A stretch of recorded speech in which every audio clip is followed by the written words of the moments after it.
I don't know what's going on with my Killa Kush, man. My Killa Kush was supposed to be here already. I mean, does anybody smoke in here? Is anybody advocates of the marijuana? I don't smoke. You don't smoke? Here and there. Once in a while. Yeah. When I'm feeling it, I tell my son, pack a bowl, I need it. I bet when you smoke, especially like the older, like, you know, the homegirls, the tias, right? I mean, I think you're now kind of like, you're the older homegirl, you're the tia now, you're a mother, of course, yes. Right? And being the fact that you don't smoke all the time, I bet when you do, you're probably pretty freaking funny. But I'm at home. Yeah. These ones always try to get me to smoke. Yeah. Yeah? Okay. I see everybody tapping in right now. Did we check if we had volume right here? We got volume right here, guys? Yeah. Just make sure we got volume.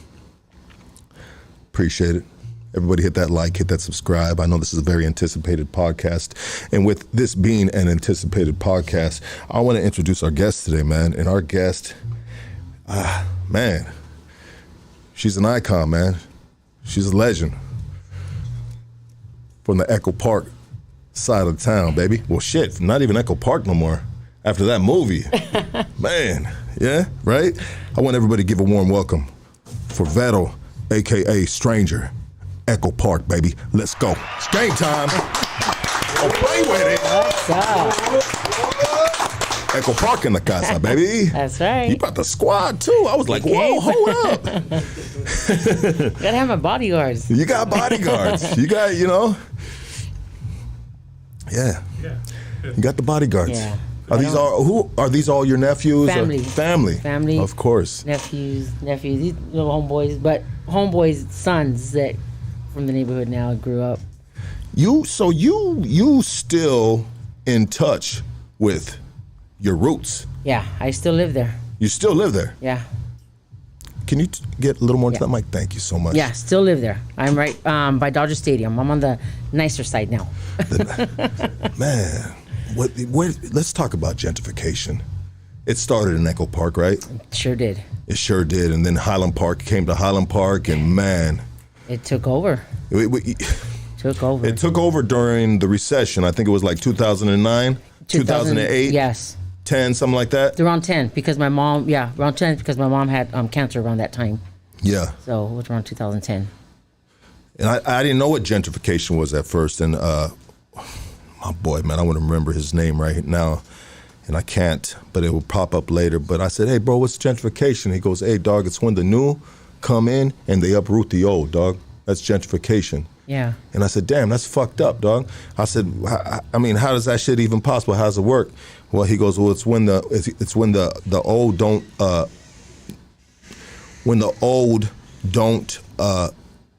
how did he say it? Something in regards to like planting your stake in the ground deep enough, so to speak.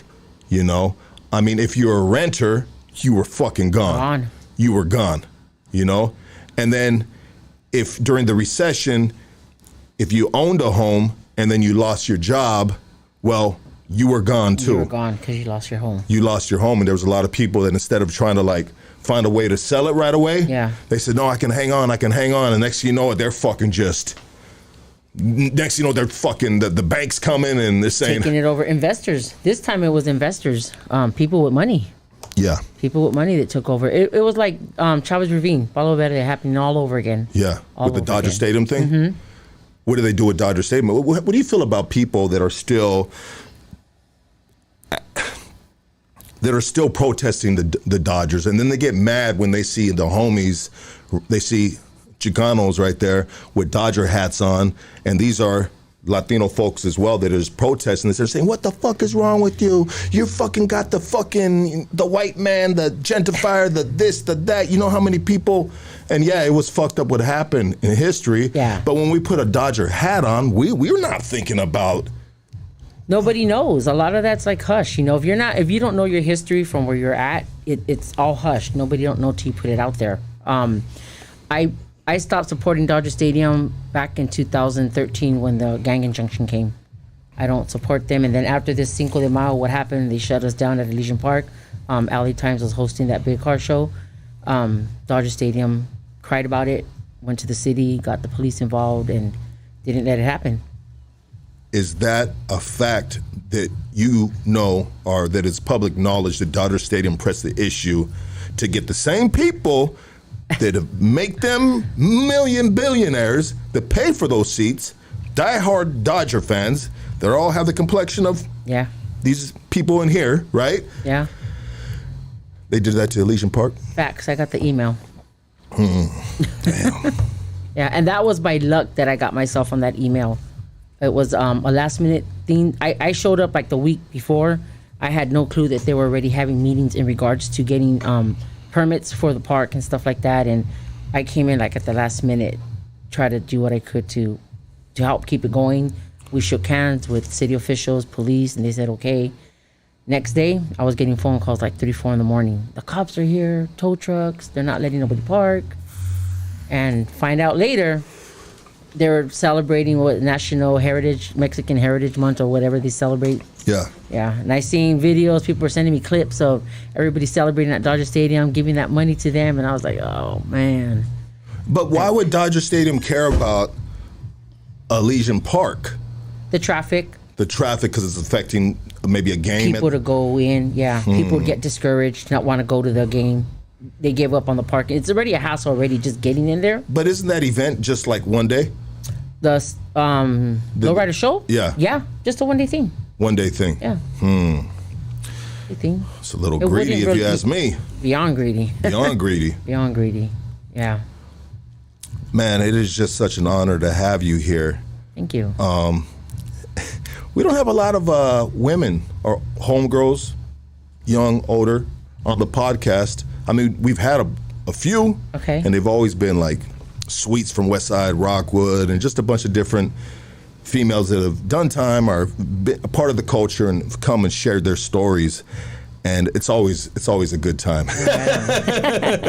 It's always a good time, you know. But they tagged you on a post I put. Oh, right. Your nephews did, right? Yeah. And then when I clicked on it, I was just like, fuck. Why the fuck haven't I ever reached out to VERO? You know, this is a perfect. Better late than never. Yes, absolutely, absolutely. I mean, it's better to get at you when we have 170,000 subscribers on YouTube opposed to when we had fucking 500, right? Hey, after tonight, you never know what your numbers are going to be. Oh, they're going to go through the roof, baby. No. So I'd like to start off with your story. We know you're a part of that iconic movie. Yes. Yes, you're part of that. Mi Vida Loca, right? Yeah. Yeah. I watched it last night, and I got a lot to say about that. And just different because the way they just broke it up in stories. Yeah. You know, it's pretty freaking amazing. Yeah. And I haven't seen that movie forever. Okay. And I found it on YouTube. That's the only way they're only streaming it on YouTube. I know. Hopefully we'll get lucky like Blood In, Blood Out, and they'll throw it on Hulu. and then would you see residuals from that? I'm hoping we would. I used to get them, so. Yeah, but if anything, it would just kind of put it back in the forefront of an iconic movie that needs to be on streaming platforms like that. I agree. And then that creates opportunity for the cast. Definitely. Yes. I never knew. I only want to say this about the movie before we get into your story leading up to that movie, but I never knew Salma Hayek was in that movie. That was her first leading role. Fuck, that was her first leading role? Yep. Wow, bro. That's crazy. And your first role? And mine. Oh, yeah. Mine. And then Danny Trejo, he was in there? Yes. Shit, he was Jesse Borrego. Yeah, wow, what a fucking cast, and then motherfucking giggles. Everybody loved that girl. Was it the curls? I don't know. She was sucking on that dude's finger, bro, and I started sucking on my finger, and I said, "Whoa, what the fuck am I doing?" Bitch got me doing shit I ain't supposed to. No, what a beautiful.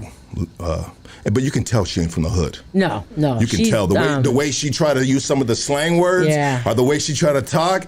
I was like, nah. Yeah, I know. But she did her best. Yeah, she did. She did her best. She studied us really good. They all did. All the cast did. They studied us really good. How we carried ourselves, talk, walk, dress, from the makeup, even the hairdo. Like they studied us really good. Whisper really from the hood? She was. She was? Yeah. She used to be from a neighborhood. She used to be from your neighborhood. All right, cool. Because ain't nobody can fucking... I mean, everybody loves that voice. Yeah. They all love it. Yeah. I was like, kind of annoying to me, but I guess because I was around her all the time. Yeah. And it was like, come on, is that your real voice? You fucking with us or what? Spit it out. Yeah. Talk normal. They all her family though had like a soft voice like that. The brothers, her brothers were from White Fence, and the mom, they all had like a soft voice. But hers was like very soft, like you can tell. It seemed like she was struggling to try to get her words out. Yeah. And I can't wait to get into that part of your story. But let's start it way back. I mean, were you raised with both parents? I was, yes, they were separated.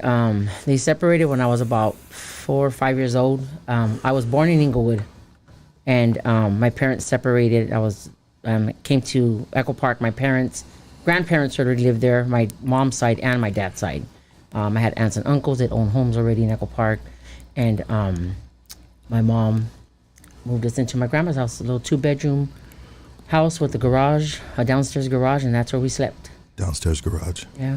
Bet it was hooked up though. Yeah, it was. Yeah. I just remember these big old bins that my grandfather used to bring. I don't know, they remind me like of pickle bins. Those big old plastic blue colored bins. Okay. I don't know what they used them for, but I just remember they used to be all lined up behind the wall. And Never questioned what was in them. Why did you say you remind of a pickle bins? I'm not familiar with what a pickle bin would be used for. For pickles? Yeah, for pickles, for fermenting. Fermenting pickles. Yeah. Yeah, of course. You'd have to put it in a big bin, Yeah. right? Yeah, to ferment it. Yeah. And the houses, man, Echo Park houses and just the hills, man. It's just a different type It was a playground. Yes, It was a right? playground Like, for us.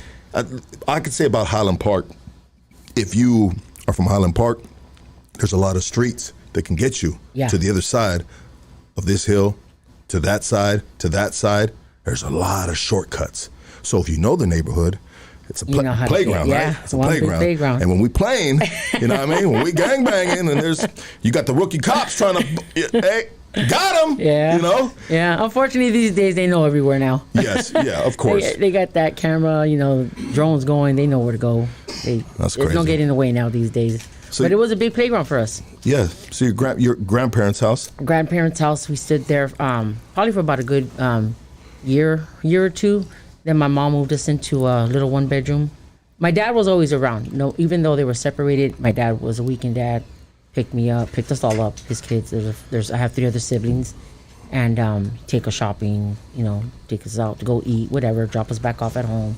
So I didn't ever not see my dad. My dad was always in my presence. Yeah. That's good. What did your pops do for a living? My dad was a heavy equipment mechanic for the city of Inglewood, so he worked on all the police cars, fire trucks, ambulance. Oh, that's cool. That's yeah. a good job. Yeah, he had a really good job. Yes. Yeah. So he was that, and my mom was a loan trust officer for the bank, so she would transfer money, deal with a lot of money. So how was it growing up in Echo Park back in, what are we talking, like 70s, 80s? 80s. Yeah, 80s? Mid-80s. Mid-80s? All the way up till now. Yeah. Growing up was fun. It was, like I shared everything, it was a big playground. No matter where you went, I lived right in the middle of Echo Park and Morton. So to my right was Elysian Park. You go up the hill, we had the logs. You go to your left, you had Kite Hill. You had all those hills that you can just explore and be sliding down the hills in cardboard boxes and just doing fun things, mischief things a kid would have done back then, Yeah. like stuff that you see like on the Little Rascals. Yes. Things that they used to do. Things that kids don't do no more. No more. Yeah. No more. No. You see the guys playing football, baseball on the streets, basketball. We used to jump the school fence just to go play in the school. There was a lot of things we used to do. I mean, just having fun as kids. Yeah. Even my kids growing up, I and my nephews and nieces, we were blessed to install that in them too. So they grew up playing water guns on the streets and water balloons and doing stuff like that, exploring the hills just like we did. Exploring the hills. Yeah. Man, the It good was old fun. days. The good old days. We were able to walk up, and I remember walking up and down Echo Park Avenue like it was nothing. I try to do that now. Forget I'm out of breath. You got to get one of those scooters. Scooters, right? No, it's gonna make your different credit now. cards good though, No, it's different though now. But now it was just fun. No matter where you went in Echo Park, you ran into somebody. Whether you were on Sunset, you were up the avenue, you were on the other side. No matter where you went, there was somebody you ran into. And it's Echo Park is such a, just like since then till now, right? It's always been like an iconic place in the sense of there's movie stars that have always lived around there, right? Echo Park was considered old Hollywood. Old Hollywood. Old Hollywood. Yeah. Okay. Yeah. So on Glendale side, you still have Charlie Chaplin's mansion up by the 2 freeway, coming off the 2 freeway. The end of the 2 freeway. Mm-hmm. Yeah. I always come flying off the end of the 2 freeway from my hood. You know. Me too. My mom and my parents owned, when they got back together, they got a house out in Eagle Rock. So we were right off of El Paso Drive, like right in the middle. Yes. And I remember just flying home, going off that freeway too. But yeah, it was old Hollywood. You had movie stars. Gilligan's Island was filmed there. The Little Rascals was filmed there. Gilligan's Island? Yeah. I thought Gilligan's Island was actually an island. Are you telling me Park I was Lake. watching It was Echo Park Lake? The island. Are you serious? Everybody trips out when I say that, yeah? That is nuts. Yeah. That's crazy. I mean, what cinema can do with stuff, right? Yes. But maybe if we look at it a little closer, we'll start, like, now that we Pay attention, yeah. We'll pay attention. We'll be like, oh, shit. Yeah. And then the Little Rascal scenes where they're playing with their go-karts and they're going down the hills. Yeah. That's all Echo Park right there, too. Wow.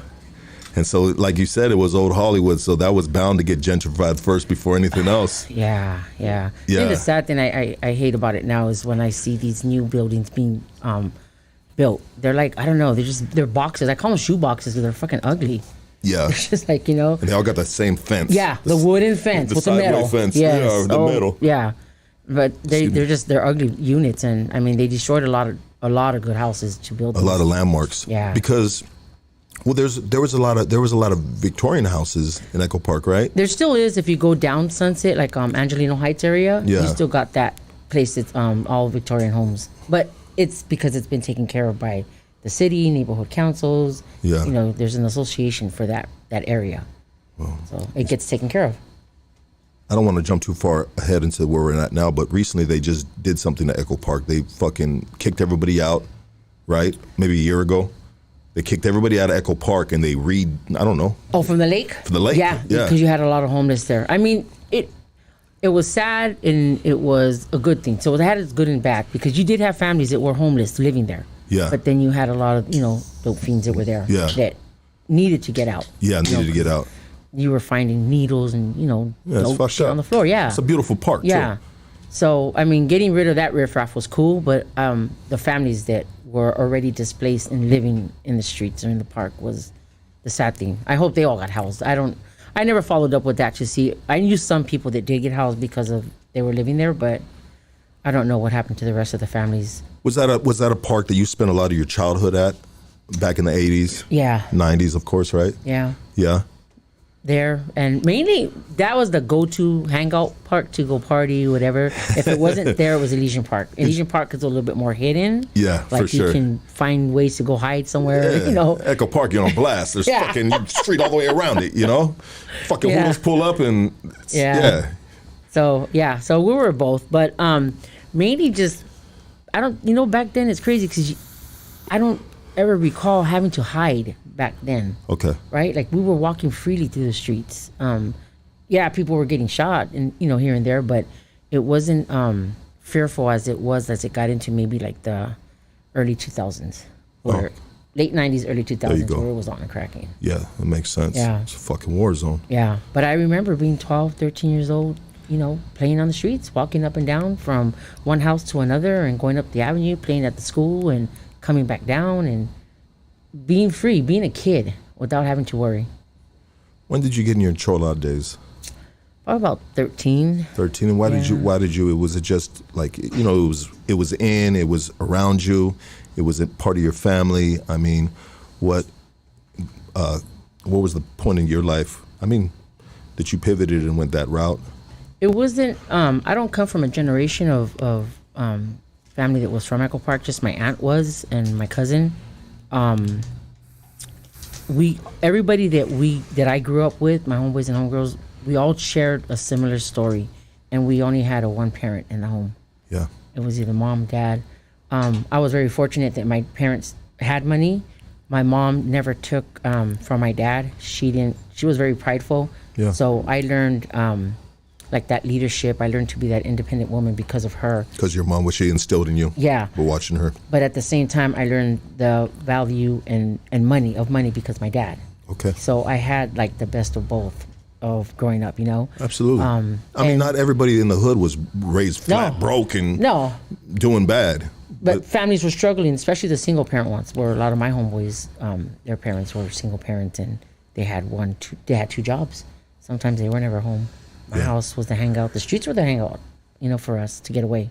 Yeah. I remember going shopping as a little girl. My dad used to take us. There was things that I didn't need, and I would buy stuff and just bring it back and give it away. Give it to those that needed it. Yeah. And it stood like that for a while. Till my dad stopped buying us stuff. He's like, all right, you got too much shit already. Yeah. I think I was about 13 years old when he came back into my life. Okay. Yeah, but he disappeared for a minute. Well, because my parents had separated, and then they got back together. Gotcha. When I was already a teenager, he didn't know the life that I was living. None of us what we were living. It was hard for him to accept it. To see I'm the baby of the family, so to see his baby grown up and hanging out the streets, staying out all night, we always bumped heads. Yeah. Bumped heads a lot. Coming back all thrilled out. Yeah. He didn't like none of my. I have a homegirl named Divine. She's Puerto Rican, right? You know, she looks morenita.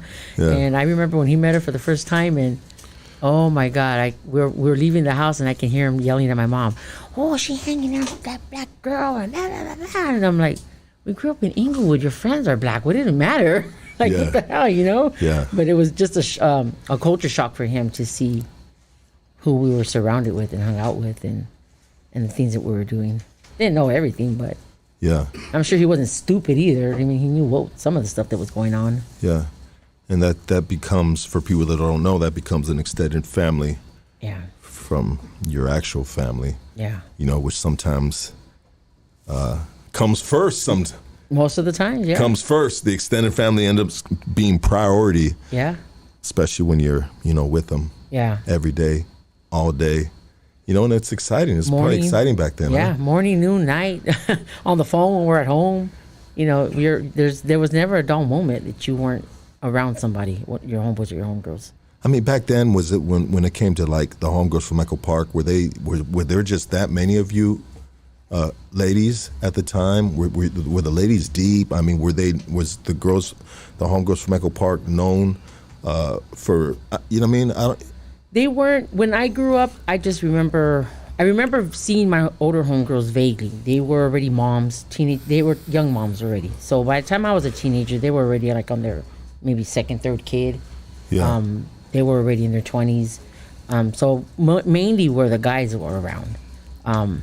And my aunt, who was older at the time, but she still had that young kid mentality, and she's what kind of pumped us up to be from the neighborhood. And then we got other girls that lived in the neighborhood that would claim Echo Park, but they never got jumped in. Then they got jumped in, and we just started growing and growing. And it was how I always tell everybody, we were homegrown. Like everybody from my homegirls that lived in Echo Park were raised there, grew up there.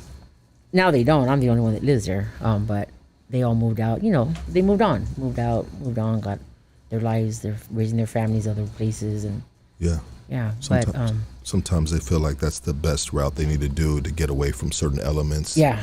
In order for them to grow but a lot of times they just moved to somewhere else and got worse. It got worse. Yeah. She was doing good. Thought he was doing good. No, they got worse. But I mean, to each his own. Kudos. I'm glad for those that took off and made a good life for themselves. I have a lot of homegirls too that became Christians. They married. I had homeboys too that also, born again Christians, and a couple of them are pastors, and salute to them. Now they're pastor wives, and they got their kids and their grandkids are raising. So, it's like cool. Whatever took them to get away from the bad that they were doing. Yes. I don't knock it. 100%. I was. I'm blessed, and I can say that I was blessed that I was able to walk away from the dope and not get stuck. And did you have problems with the dope? Like, what was your drug of choice? PCP. Oh, so I was just fucking around. I went just straight into it. Everybody says weed's a gateway drug, right? Yeah. I could not fucking stand weed for the life of me. Yeah. I love the way it smells. Yeah. I just could not stand smoking it. I hated that feeling stuck on stupid. Yeah. And it's funny when I say that because everybody's like, well, you smoke PCP, you're still stuck on stupid. Yeah. But it was just a different high. Like, I don't know, like, it just drifted off into a whole nother world, you know. Yes. But a good feeling, and of course it enhances when you're sad or you're down, or you know, it's like messing with acid, right? You're happy, you're gonna be happy-go-lucky. You're sad, you're gonna be sad. What was it? Was it the dippers? Was it the porro? The angel dust? I mean, both. Yeah, angel does dippers. Yeah. Yeah, you fucking put that shit in a little Gerber baby jar with the mint leaves. Throw it in the freezer for about 30 minutes. Bring that bitch out. If you shake it up and it sounds crispy, yeah, that shit ready to go, baby. Man. We used to have this. So Echo Park, where we hung out, Echo Park and Morton, and there's scenes in the movie of Echo Park and Morton. There was that was the dope scene right there. Like, it was PCP all day. Everybody was coming up, and we used to have this old lady come. She had to be probably in her, I want to say 60s. This lady already had white hair, but she used to come with her special cigarettes, her little brown cigarettes, and I want 2 dippers, or like, and I was young. I didn't know what that shit was back then, right? I knew it was bad. I knew it was drugs, but I didn't know, you know, until I learned her special cigarettes. And I was like, now I know why she smoked in these cigarettes. Just the flavor that it enhanced it. Just put a little on that top, turn it around, blow it. Yeah. I'm gonna get that shit go all the way back, light it up, and it'll fucking blow torch up. Blow that bitch out, hit that shit. Damn! Yeah. Let's go get some. You want a good one? Can we get some PCP around here? Does anybody can go? They said we're gonna go get some beer. Stop by State Street. Like you're walking on the moon. Yeah. And everybody's all fucking shermed out, and the fucking enemies pull up, and everyone's like, and then you're wide awake. Like, oh shit, what happened? You're fucking doing big old fucking astronaut steps. If you know, you know, baby. Yeah. It's like that slow motion movement. I got chased on. I was fucking shermed out on El Paso, on 50 and Terrace 49, and it was an old man. He used to be, I don't know, real known within the Northeast Division Police Department. And I thought I was going to outrun him, you know, and I was going uphill, and I was shermed out. And that motherfucker tripped me up, smacked me down, put the cuffs on me, and then he flexing all the rookies. Hey, but I was trying to run as fast as I can. I remember I just couldn't catch no speed. Yeah. Because I was shermed the fuck out. But in my head, I was like, come on, look, let's go. You know what I mean? And I was trying to run fast. And man, I wish somebody would have caught that on video, bro. Look at this fool. This fool is trying his hardest to run fast, you know, and he's just slow as shit. Yeah. I was very discreet, though, when I would smoke. I would, because I used to sell PCP, and I would spend my day selling it, and then I'd have a bottle at home, and that's what I would smoke. But I would go home, change. I'd have my Boone's Farm, go dip one, go across the street. There was an empty lot where I used to live, and there were some stairs, and I would smoke it, drink, go in the house, and just chill. I was on a good one. Yeah. But I was at peace and had to worry about, you know, freaking out, or what's that noise, or who's coming, or you just be in the house, just in my room, just dazing off. Chilling. Yeah. Now you said the Boone's Farm. Yeah. Yeah, that's old school shit. Oh shit, we got VERO here today, baby. That's right, baby. What point in time did let's talk about just the style, right? Back then, you know what I mean, you know, you used to do the Aquanet thing and all that shit. Yeah. How long did it take you to do your hair like that? You feathered up and stuff? Would you do all that? I had my little pompadour feather. Probably took me about a good 30 minutes to get ready. Yeah. And once you get the hang of it, it was easy to go. Yeah. It's easy to go. But yeah, probably about a good 30 minutes. The makeup was the longest, probably about an hour on the makeup. Yeah. Yeah. Now it's like, all right, dab it on and you're done. Yeah. But back then, it was important to have your shit right, huh? Those lines had to be perfect, and they had to stand out, and yeah. I remember I used to smoke PCP, and one of my homegirls, I look at her, and I don't know why, but her face would always seem like it was melting. You know what I mean? I said, damn, there goes that bitch's face again. You know what I mean? Because she had the fucking bob, and like she had her face of this color, but then you see the side of her neck. You see her real color? Her real color. And it was always like someone just fucking threw a fucking, like a bag of motherfucking, what's the shit you bake the cake with? The baking powder? Flour. Like, you know what I mean? Was it cocaine? Yeah. I never did my makeup like that. I think the wildest was just my eyeshadow. I used to just make sure that line was nice, but I never did the cat eyes. I never did. The way you see me right now is how I used to wear my makeup, but my eyeshadow was like, you see the lines. Okay. I didn't really, and then the dark lipstick. The dark lipstick. I barely started wearing that dark lipstick again and just didn't get used. I had to get used to it. And then, what was the get up? Like, what kind of clothes we wearing? Corduroy jeans. Corduroys were my thing then. Those were your thing? Yeah. We crease them up. Nice Go and get creased. them. Yeah, get them. I always got my jeans tapered. Like I always got them fitted. I didn't like them loose. I didn't like them too baggy. Yeah. So they had to be like the perfect like length and size too on the sides. And believe it or not, the guy that tailored my pants still has a store in Echo Park. Shoosh. Yeah. Sheesh. Shout out to that dude. CNI and then the Hollywood Cleaners. Okay. Those are the two they're still there that used to do. And he still does my pants to this day.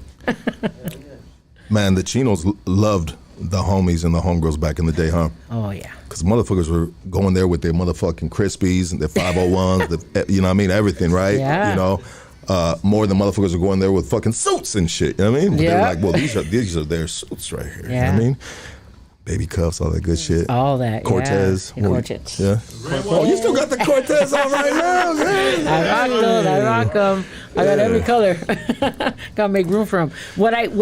So in my store, everybody always tells me when I do shows, how come I don't have hoodies? I said, because growing up in the 90s, 80s and 90s, hoodies weren't around that time.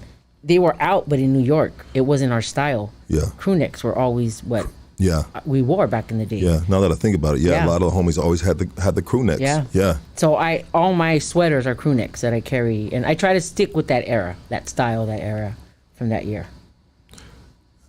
Do you trip when you see homies that still like dress like that? Because there's sometimes like some of the homies be making fun of fools. You know what I mean? They're like, "It is fool. This fool think he fucking." You know what I mean? Still got the big ass motherfucking size 54s on. You know?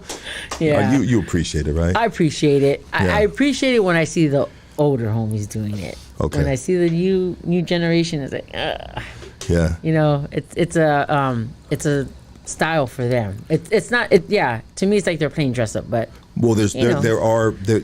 I found out recently that there are a lot of kids that go to lowrider shows, and they don't usually dress like that, but they dress up like that For the shows. and they call it something. I forget. There's a name for it.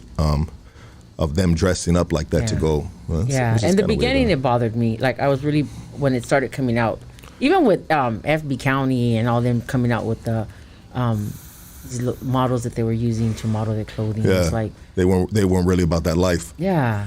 It's like I lived that life. I dressed that way because that was our culture. That's how I remember. Yeah. You know, being when seeing my homeboys and my homegirls, you know, dressing up. You know, technically, when I see my homeboys and homegirls dressing up, they were, you know, their slacks and their Stacey Adams.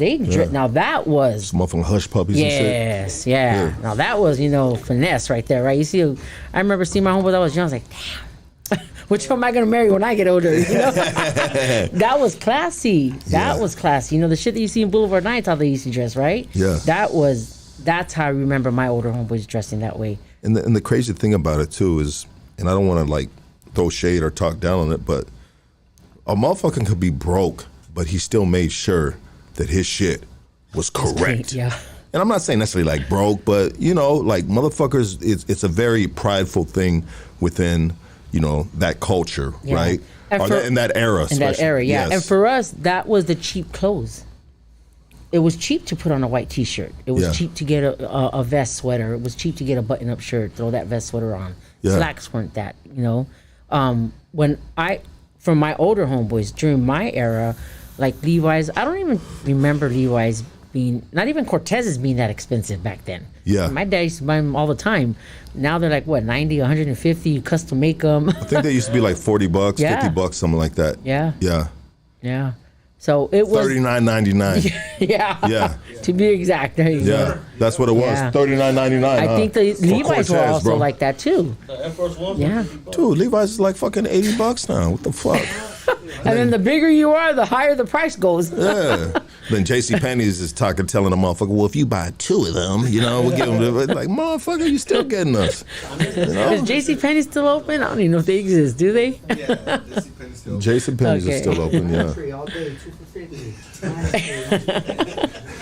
What's that? The 2 for $50 though? Lime Tree brand. Oh, the lime tree. Okay. Yeah. There you go, baby. There you go. So leading up to, I mean, how did you do in school? Were you going to school? I was going to school. I went to junior high. When I got into high school, that's where it started to get all bad. There was one school for every neighborhood, and every neighborhood was there. Enemies. There's a lot of neighborhoods right there, too. Yeah, Rockwood, 18, Diamond Street, Echo Park, Temple Street. Yeah. I mean, Belmont was a school for everybody. Yeah. Ooh, that's a rough school, huh? My pops married a chick that ended up being a teacher and worked at Belmont. Yeah, like in the 90s, I think. You know what I mean? Yeah. Okay. 2000s. Yeah, I went there, lasted 2 weeks, and then my mom was like, all right, that's it. Probably one of the roughest schools, huh? Yeah. Oh, it was. Yeah. It was. I mean, that was considered what the low income of the area. So you had kids just like us though running the street because their parents had 2 jobs, 3 jobs. They needed to survive, to pay rent and stuff like that and buy groceries. So they were running the streets just like we were. But that was really like school of hard knock. Just if you're from that whole area. Yeah. It was really, yeah. I have a lot of good friends. I gotta say, I throughout junior high and high school, a lot of my friends were from enemy neighborhoods that I still remain close friends with to this day. Yeah. Like solid people that I can call, depend on if I have to. But so that's something that maybe some youngsters wouldn't understand. No. But if you're fortunate to live a full life, which some homies have not been able to due to the streets being victimized, to the streets being victimized by our own kind, right? It is what it is, unfortunately. But if you are fortunate to grow to the age that we are, you create ties and relationships, yeah. And sometimes they are from the enemy neighborhoods, and I have friends and people too that I'll see them and they might be from the other side, but when we see each other, it's just like a fucking hug and a handshake. Man, what's happening? Yeah, it's more like that survival, like happiness to see. That's how I see it. Like, man, give a hug, we survived, we made it. We made it, yeah. I witnessed so much growing up. Death right in front of me, and just shit that a kid should not have experienced. But we witnessed it. I witnessed it, and I'm blessed to still have my families here, brothers and uncles, and just that we're still here. That we've been caught with so much shit growing up in the 90s, early 2000s. It was crazy. It was like a war zone, literally like a war zone. Couldn't go down the street without hearing somebody got shot, or you heard bullets on the other side, or it was just bad. It was bad. Yeah. So to be here now at this age, it's a blessing, and to see those people, it's a blessing. Damn, we made it. Yeah. Especially like just speaking of the war zones. Ooh, thank you. This came. I need this. Hey, big shout out to Killa Kush, man. They pulled up. They're a little late, but it's all good. One of our greatest sponsors and shit right here. Let's see. Let me open up one of these right now. Smoke. You want to smoke? No, because I'm probably stupid, but I'll take one home to smoke. Well, I'm gonna give you the. I got anxiety, so I'll use it. I'm gonna give you the vape one, the High Forever and Killa Kush collabo they did right there. That one is dope right there. Thank you. Yes, you'll enjoy that one right there. I'm gonna light one up right here. But leading up to, can I get a lighter, please? I had a lighter here. I guess it's gone now. Yeah, thank you. Would anybody else like one of these? Anybody? Shoot it. Just want to pass on? Bam. Pass it around over there. No, I mean just light it up and puff, pass, right? Leading up to the movie, I mean, how did that transpire? How did that work itself out? And please paint the picture of where you're at the moment in your life, as an individual, neighborhood, you know what I mean? I mean, as much as you can speak within the guidelines, you know what I mean? I'm a young teenager, about 14, no, probably about 15 now. I'm about 15 years old, going to continuation down the street at the Centro del Pueblo. I had a continuation there because my mom took me out of Belmont. And our hangout was on Morton in Echo Park, the gas station. So that one scene that you see in the movie, the gas station, and the liquor store where we're hanging out when the movie first starts, Yeah. that was a hangout. That's what we would do. The way you see that scene, we were out there just hanging out, messing around, being kids. Yeah. Being kids. So crazy about how you used to be able to, like, you would hang out like that. Yeah. Like there was a Fair Market liquor store on 50 in El Paso, and everybody and their mom will be right there, like all throughout the day. Yeah. You know, in the parking lot, motherfuckers posted up, getting high, Yeah. chilling. That's how it was. If it was that store, and then you go up Echo Park Avenue in Duane, there was the Echo Food Market. That was another store that we would hang out at. Why would there might be someone that's not a part of, that doesn't understand the landscape, so to speak, or the culture, right? And so someone say, well, why would kids want to hang out at a liquor store? I mean, have you ever been asked that question, or have you ever thought about it? Like, why would we hang out at a liquor store? Yeah, what would we do there? First of all, the gas station, because there was a payphone. We didn't have cell phones back there. So you had 2 payphones there. Everybody had a pager. Yes. And, and then Echo Park and Morton, like I said, was that was a dope street. That's where PCP was being sold. So there was always action. There was always some kind of entertainment, always something going on. Yeah. And then on Sundays, it was even more interesting because that's where the cars would go up when they're cruising on Sundays at Legion Park. So we just had to sit there. We had a free show of all these lowriders going up and down. Yeah. Making our own little party right there. Yeah. Didn't have to go to the park to see all of them. And then the ending part, when the park was getting closing or it was getting ready to go home, we'll still sit out there and you see all the lowriders just going home, going about their day. But and then you post it up on the block, so you know everybody in the neighborhood. Yeah. And then when you don't know someone in the neighborhood, then you know. Yeah. You know when they stand out. Yeah. But then you got the homies that maybe got out and now he's got a job, you know what I mean? But he still live in the hood. He passing by, like, hey, what's up, fool? Pass. He pulls over, he's doing good. And he's like, fuck it, I'm gonna have a beer. I'm gonna kick it for a minute. And the next you know, he throws his fucking life away from just, yeah. But the way you just described, that's how it would be. The homeboys would get out of work, and that's the first thing they do is hit the liquor store. Yeah. And they're drinking, and till 8, 9 o'clock at night, and then they go home. Yeah. But that's how it was for us as kids. Once we were out there and just all night, there was always action on that street, no matter.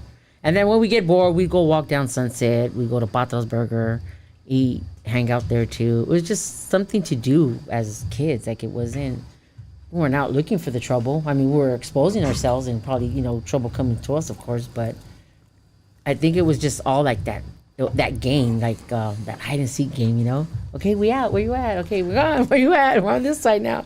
To me, that's what it felt like, just playing hide and seek. But no matter where we were at in Echo Park, you always ran into a crowd of homeboys, no matter where you were at. So it was never a dull moment. Little mom's just got on. She just got on. I said, my mom, she's my big supporter. Your mom just got my on? Mom, yeah.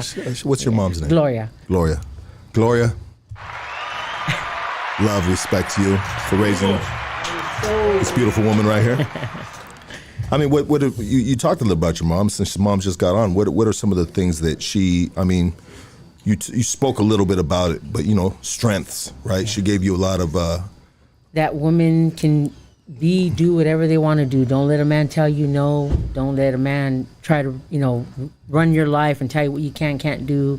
She taught us to be independent women. She taught us to be the mother that I am. Cook, clean for your home. That's what we would do. She worked all day. Since we were in continuation, she'd tell us, this is what you're going to make today. Get it ready. But she'd come home and she'd finish it. The house was clean. That's all she asked from us. She asked for us to do good, of course, and, go to school.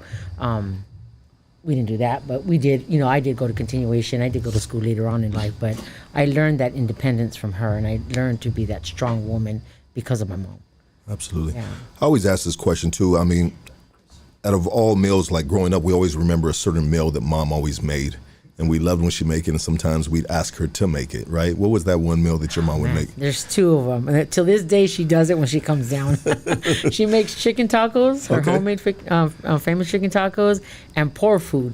So pour food is chorizo, papas, and weenies with beans. That shit bomb. Yeah. Yeah, that shit bomb. Yeah. Yeah, that was the go-to. Crack that door, yeah. The go-to. Yeah, So that's what's up. yeah, It's good to have your mom still around, huh? blessed. She beat cancer. She's I think probably a little over 7 years remission. So yeah, a lot over 7 years remission. It's amazing. Yeah. So back to what we were talking about leading up to this. I mean, how did it happen? Did just some fucking hipsters pop up with a fucking camcorder and they said, "Hey, let's film a movie"? Nah, Allison was a sweetheart. She was a hipster, but she was a sweetheart of a woman, man. Like to Who is Allison? Allison Anders. She's the director of Mi Vida Loca. I can't remember what city she came from, but she came to live in Echo Park, raised her 2 daughters, and they went to the same elementary school that we went to. They're younger, but they went to the same school. She would ride the bus, get off where we were hanging out at the gas station. Sometimes she'd be with my mom, sometimes she'd be on her own. She got to know us because my mom introduced us to her. And Hold on a second. Let me get a quick understanding. So she lived there. You said she rode the bus, went to school. Her kids went to school to our elementary school. Okay. Yeah, but she would ride the bus, get off on Echo Park and Morton where we would hang out. So she would always see us, and she was always intrigued with us. And it was just some white lady? Yeah. But she started talking to my mom, and I think my Aunt Michelle, she would talk to her too. But was she raised in Echo Park? no, I can't remember where She might have moved there at the time, trying to She get moved in there, acquainted. yeah. Because like you said, it is old Hollywood. So Yeah. if you are in that industry, a lot of people that You're gonna know where to- Yeah, well, probably a lot of people at the time that are trying to make it in the industry. Like if you can't afford this part of Hollywood or whatever, you're shit, gonna go Echo there. Park right there, right? Yeah. Echo Park right there. Yeah. You know what I mean? And you're still, bam, Yeah. fucking 5-10 minutes away from Hollywood. From Hollywood, yeah. Well, what used to be 10 minutes, right? 15, now it's not no more. Yeah, Can't even traffic's traffic crazy. gridlock. Oh Bad. my God, especially Yeah. that right there. Yeah. Yeah, it's fucking horrible. So this lady named Allison Anders. Yeah. Anders started her. She was already in producing and filming at that time. Didn't know. I mean, she introduced herself to us. She told us what she did, who she was.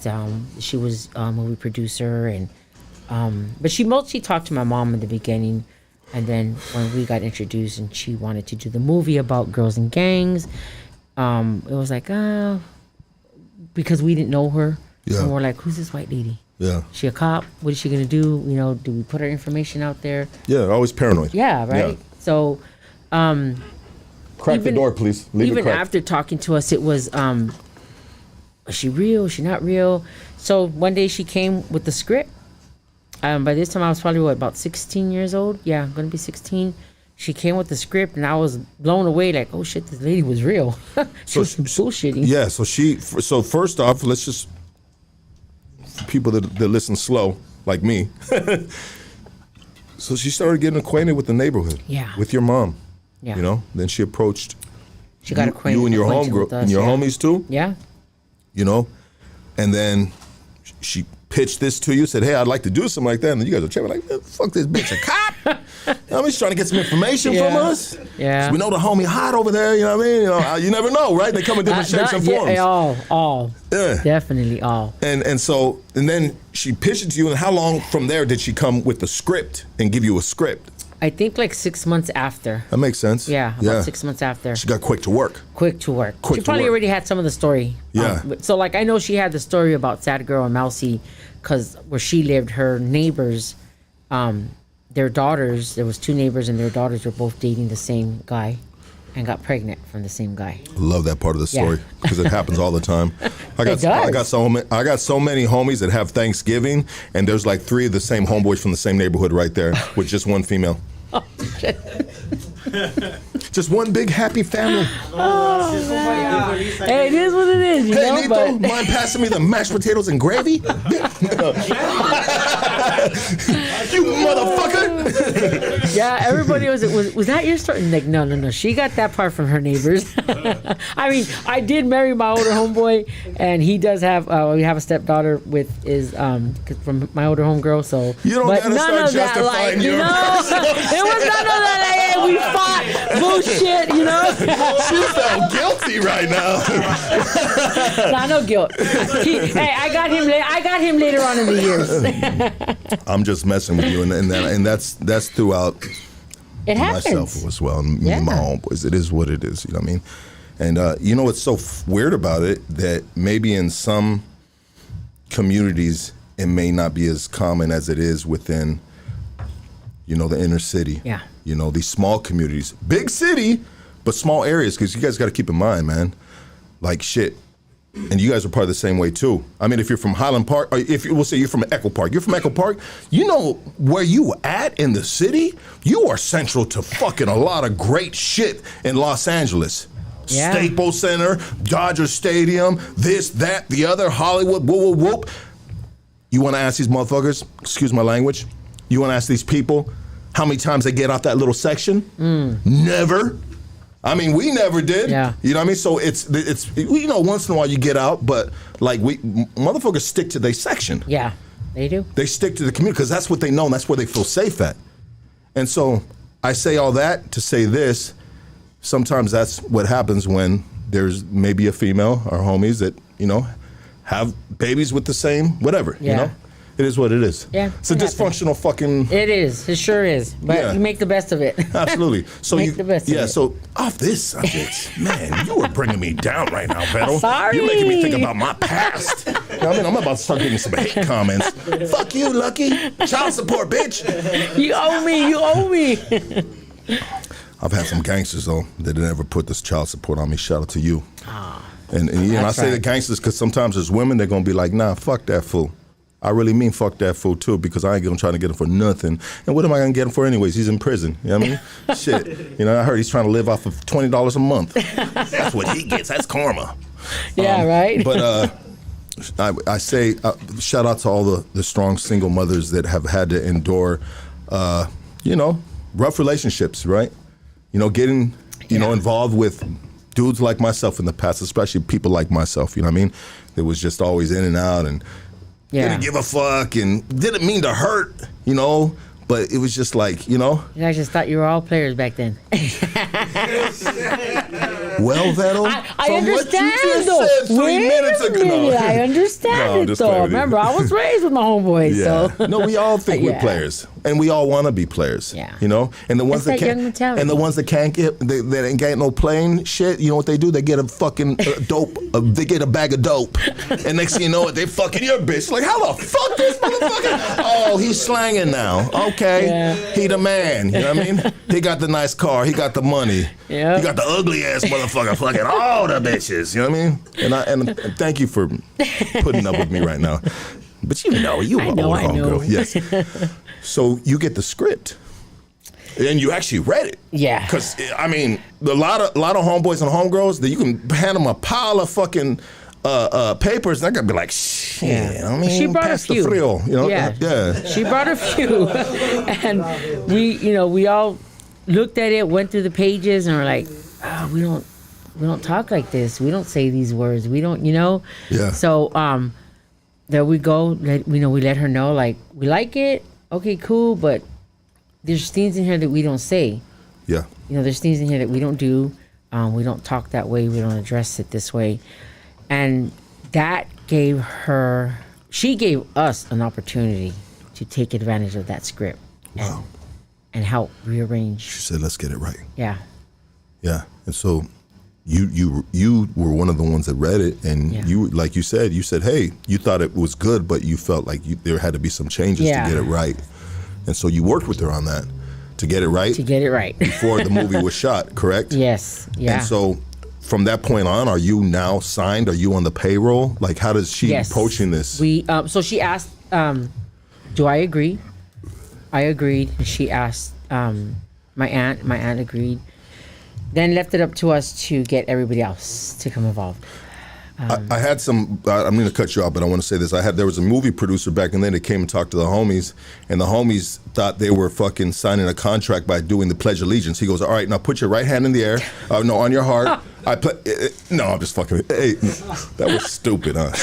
Well, they did have a script that they read you when you sign the contract. Oh, do they? Yes, they do. Okay, and that's why you made me go off on that shit. Can you imagine some Hollywood producer and a bunch of fucking cholos all frios the fuck back? Hey, dog, so you want to get this contract the way you gotta put your right hand over your heart. I pledge allegiance. Sorry, no, there guys, is a little script though that they do read to you, like their disclaimer, the bylaws and stuff like that. For sure. I'm just like, right, just let me sign. And so, what was the dollar amount? Do you remember? I don't remember, but it was a good dollar amount. It was a good dollar amount for my age, yeah. For your age, yes. Definitely. Yes. And then to get residuals off of it after was even better. So you start up, absolutely. So who was the first crew of people? Did she actually go before she casted out the cast? Did she go and get the homeboys and homegirls first from your hood? Yeah, she knew definitely she wanted Whisper. She was captivated by her look, her voice, just that, I don't know, the blonde little feathered hair. I don't know what it was, but I know she was captivated by her, and had a role for her. I had a role. We all had right in there, but I was so shermed out on the set that I can never do my lines.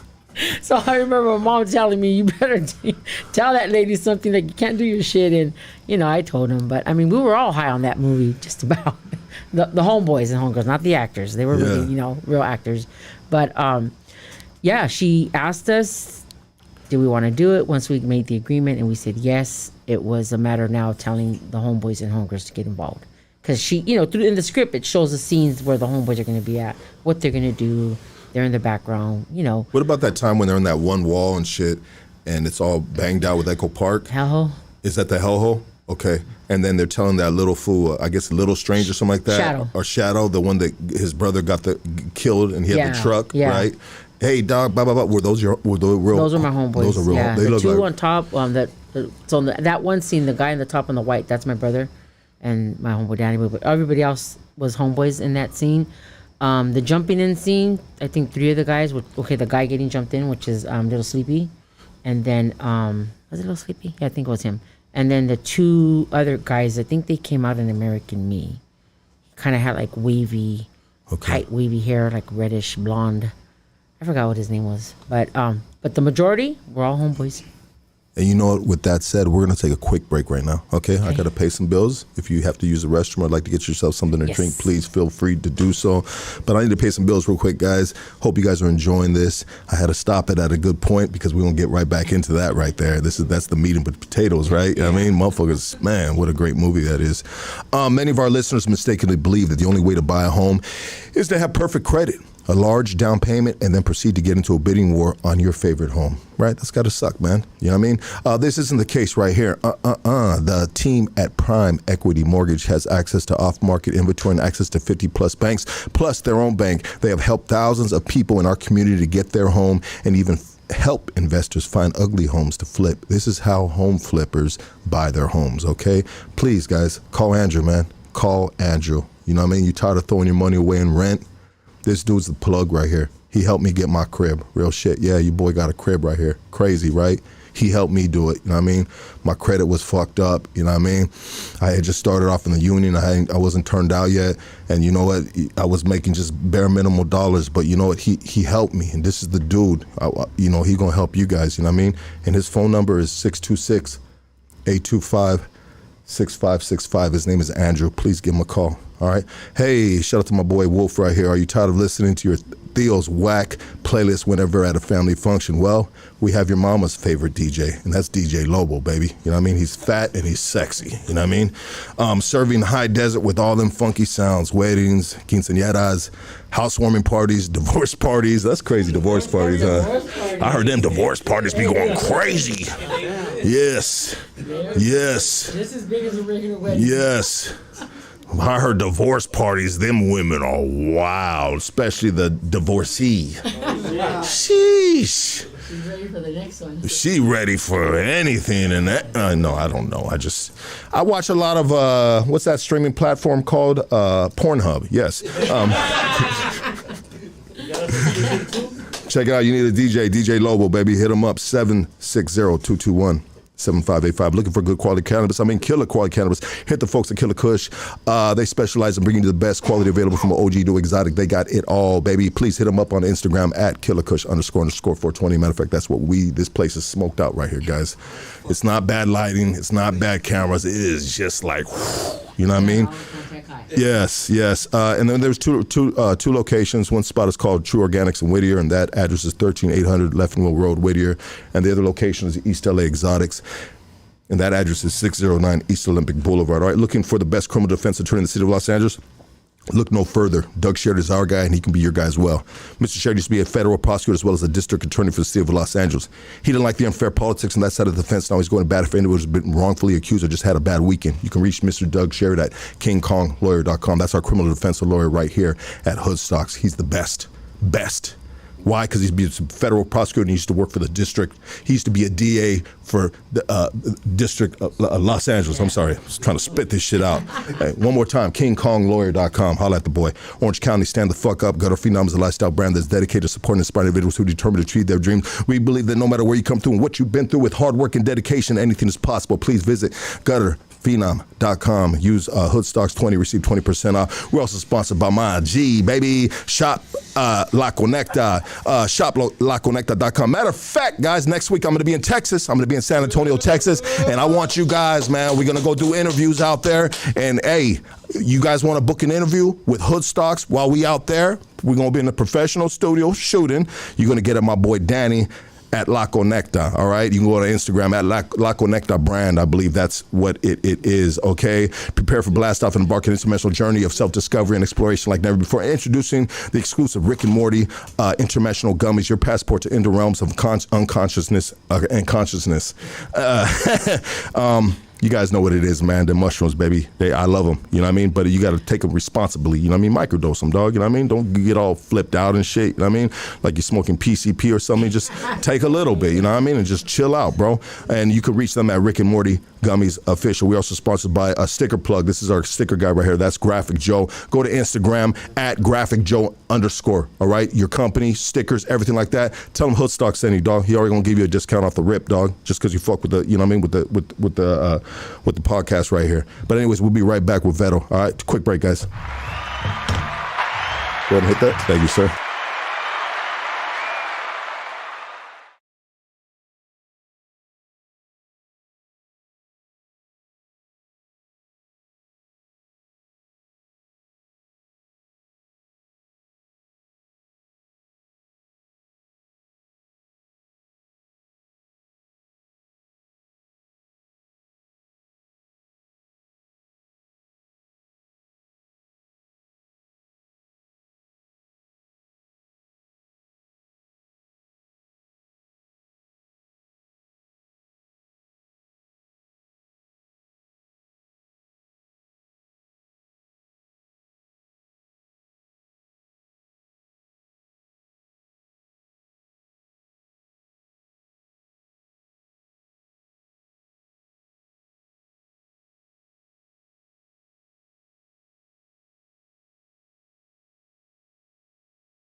like a high-speed pursuit. I'm wild when I move, burning through your head, about to tighten up the noose. Bunch of clown faces blowing clouds of the booth. Woof, woof, hooters at the door, now they trying to run up in. I am not a guppy shark, stash everything. Dope in the pussy like a B of A deposit. Baby girl robotic, she gang bang abonic. Hang with the rules or you gotta pull your weight. Told the biggest tool, keep one in the chain. This is not a date, dance with the Mex, get your face in the cake. Yeah, the devil's prayed to me, and I won't go and get his way. You kept your word, boy, yeah, the devil said to me, and I can't wait to meet you one day. Yeah, I can't wait to meet you one day. Hey, hey, hey, hey, hey, hey, hey, hey. Pennies for my thoughts, I still can't make a dollar. Anybody home, Mr. 38 revolver. Holla, Lord, I need change. Heard you heal the hurt, I heard you kill the pain. Homie down the street, you left them dead in the dirt. Now his mama growing grays. Clouds in the skies leave tears on the grave. No smile on the face, just another t-shirt. Small funeral, see his girl when they flirt. Shit's still fresh, still smell death. Bunch of drug addicts, can't wait to fuck next. Let the pussy rest, waiting on the prey like a goon in your home. It's 2 in the morning. Yeah, the devil's prayed to me, and I won't go and get his way. You kept your word, boy, yeah, the devil said to me, and I can't wait to meet you one day. Yeah, I can't wait to meet you one day. Hey, hey, hey, hey, hey, hey, hey, hey. Kodak pictures catch the redness in my eyes. The bookie virtualized, got the devil in my mind. The highs, the lows, a suicide note. The drip of the nasal, feel the tip of the razor. I'm tired of the living, I'm tired of the sinning. I wanna be dead, dog, better than these meds. Got my girl gagged, keep acting stupid, gonna throw you through the glass. Broken windows, limo tint is nipple. She crazy, we crazy, another meth baby. I need to sober up, I'm tripping, she waking. I think I need some sleep, I'm losing my mind. Catch me while I leap. I've been a bad man, yeah, the devil's prayed to me, and I won't go and get his way. You kept your word, boy, yeah, the devil said to me, and I can't wait to meet you one day. Yeah, I can't wait to meet you one day.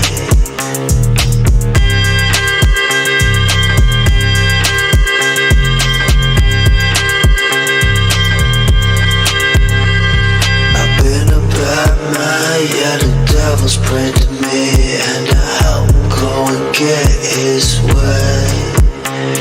You kept your word, boy, yeah, the devil said to me, and I can't wait to meet you one day.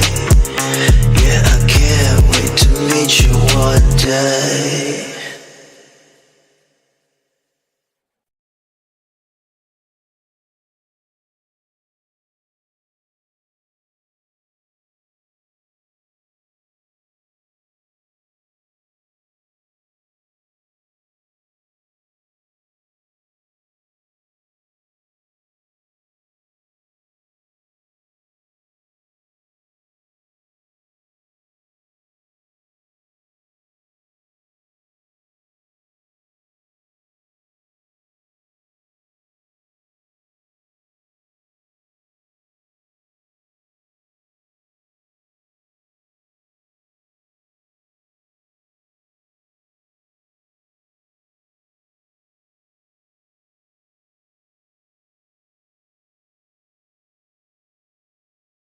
Oh man, we got some shit going. We got stories going off the break.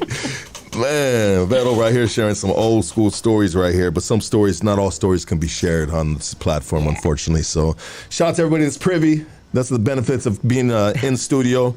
You know, you hear some stories sometimes that are just fucking classic shit, right? Yeah. And we all got them, right? We all got them. So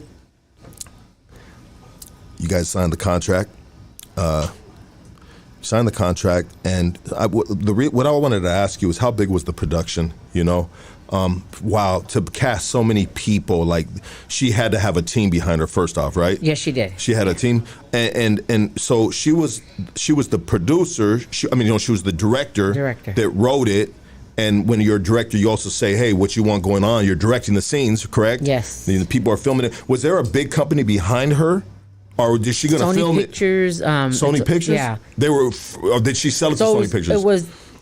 She sold it to them, but she had HBO and then Cinelease, which was hers. Okay. Yeah. Yeah. So she had her little production going already. Okay. And so back to the how big the production was obviously on that side, it was taken care of. She knew what the fuck she was doing. Yeah. She knew she had a hit, right? Catering. They got the fucking where the wagons are. What do you call those things? Not the wagons. Someone help me out real quick. Like the camper things. Yeah, the studios, your own rooms. Yeah, your own rooms, but they're just basically trailers. Thank you. Jesus. They had the bathroom trailer, the wardrobe trailer. Then of course the people that came with the catering, they had the trailer too. Their craft services, and we even had teachers on board because a lot of the actors were still in school too.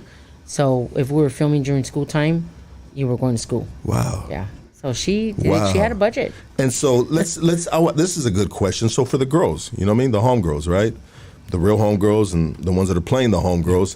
Obviously there's a trailer for styling, right? That are doing their makeup and helping them with their hair, but there's probably a lot of them but like, nah, you don't know what the fuck to do. Or did they hire homegirls that knew how to do that type of makeup or feather the hair and know to get the Aquanet and not get the fucking whoop-de-whoop-whoop, you know? They knew the Aquanet, but not the makeup, how to style it. They learned from us. After the script, and we were able to help out with rewriting some of the wording and stuff like that and changing the scenes around. Allison really took all of us into consideration, from the way we dressed, the way we looked. She made sure her team checked us out, followed us, watched us. We taught them. They taught us some things, but mainly the style, how to do the makeup and the hair. They learned from us. Even the girls, the actors, Angela, who played Sad Girl, Sadie Lopez, who played Mousy Baby Doll. They all learned from us, just watching us, talking to us, hanging out. It was nerve-wracking, and just as it was nervous for them, but I think that's why this movie can resonate with so many people, because of the authenticity that she captured. She really used us to capture that authenticity. Yeah, no, she did 100%. The way it was written off in like sections, there was different stories I thought was cool, and the way it started off, we talking about how Mousy and Shy Girl were arguing. Well, they showed they're arguing about having the same baby daddy or something. Yeah. But they and were you really ugly bitch, and you're ugly. yeah, but really they grew up together. Yeah. So they were best friends. But sometimes that really happens. Yeah. That really happens. And we grew up that's how we grew up. Everybody that I went to school with, we went to school from elementary to high school, hung out, parties. We had kids. We went to their parties. They had kids. They came to, it was back and forth. What was the vibe? It'd be like behind the scenes catering and stuff like that. Did they have a lot of food? What was the whole vibe? Or was everyone just like, man, fuck the food, pass this, smoke this? It was a big party. On the side. On the side. Sorry, Allison. Yeah. But it was a big party. We were young still, so we were like, fuck that. We want to get high still. We want to, drink and. But on the side, because of course we were young. Was there a lot of like homies or neighborhood fools that were pulling up and just hanging out with everybody? Because they were in the movie, but like, hey man, shit, we posted up too. Yeah, we would just hang out. It was one big, hangout. I can say it was the best summer. Crack that door, please. Leave it cracked. That we've had, that I've ever experienced. It's the best summer you've ever had? One of the best summers that I ever had. Experienced as a teenager doing that. You're filming, come on, and it's us, and we see cameras, and we're involved, and it's like, how are you going to pass something up like that, I couldn't. And probably growing up, like you said, we were talking previously, I think before we went live, about some of the movies, or maybe we talked about during it, the Gilligan's Island. Yes. Were we live when we were talking about that? Yeah, I think we were, yeah. Okay. So you guys were you've been like, people, the normal folk in the area is probably used to seeing like a lot of movies being filmed around there. Yeah, it was normal. Trailers were always there filming. There was, if it wasn't at the park, it was on somebody's house. The back streets too, especially because the back streets had those really nice big homes, the Victorian homes, those old style Spanish homes. Yeah. So they would use a lot of those houses back there to film. Yeah. So it was a trip to always see the trailers coming and the grip people out there, and you got the security cops on the motorcycles, directing traffic. Are they real cops? I know. That's what I always think Is a before. real cop? Like, Then you find out they're rent-a-cops. Yeah, they're all rent-a-cops. For the longest time, I thought they were real. When I was a kid, I thought they were real cops. I did too. He's like, hey. No, you a cop. He's not a cop. He's just a. Who's gonna get this? No. Sorry, security. Dude, sometimes our security right here, right? He's legit. We are grateful, and we take pride in being able to have legit stuff. You feel me? Because you gotta protect the investment, and you can't have all kinds of crooked shit around something that's trying to do something positive within the community. Yes. You know what I mean? You have your good ones and bad ones. Yeah, but what I'm getting at is sometimes people don't know, but they might be hearing a dude in the background. They don't fucking shut the fuck up and talking crazy and saying this crazy shit. It's our fucking security guard, bro. Yeah. No, but we love him for that, though, man. The dude's a fucking character, man. He fits right in. Yeah, right? Yeah, we've had other armed security right here, and they were just like, quiet, whatever. Yeah. But this fool just like, shit. Too uptight. Yeah, this dude just fucking get right into it with all of us. So now he like 100% a part of the team. That's my boy, Killer cool. Dog, baby. Love that dude. So it was a big party. I mean, did they have a lot of good food? Oh yeah, best sandwiches, croissant sandwiches, and all nice and fixed. And by the time we go get by the time we finish, it was all messy and nasty. We left the table all empty and just the ugly food that we didn't like. I can't remember what it was. Vegetables, yeah, the carrots and broccoli. Yeah, nobody wants that carrots. I faithfully eat now, didn't eat then. Yeah, for sure. Me too, right? Yeah. And so while filming this movie, obviously you were just one of the homegirls from the neighborhood, the actual neighborhood, and you played a lot of background roles where you just posted up and kind of did your thing, what you were doing already, right? Normally doing, yeah. Hey, what you were doing beside of catering, can you please do that over here now? Yeah. And you're like, yeah. Yeah. No, like I said in my script, it was funny because I go back and I look at it. I'm like, man, I had this line.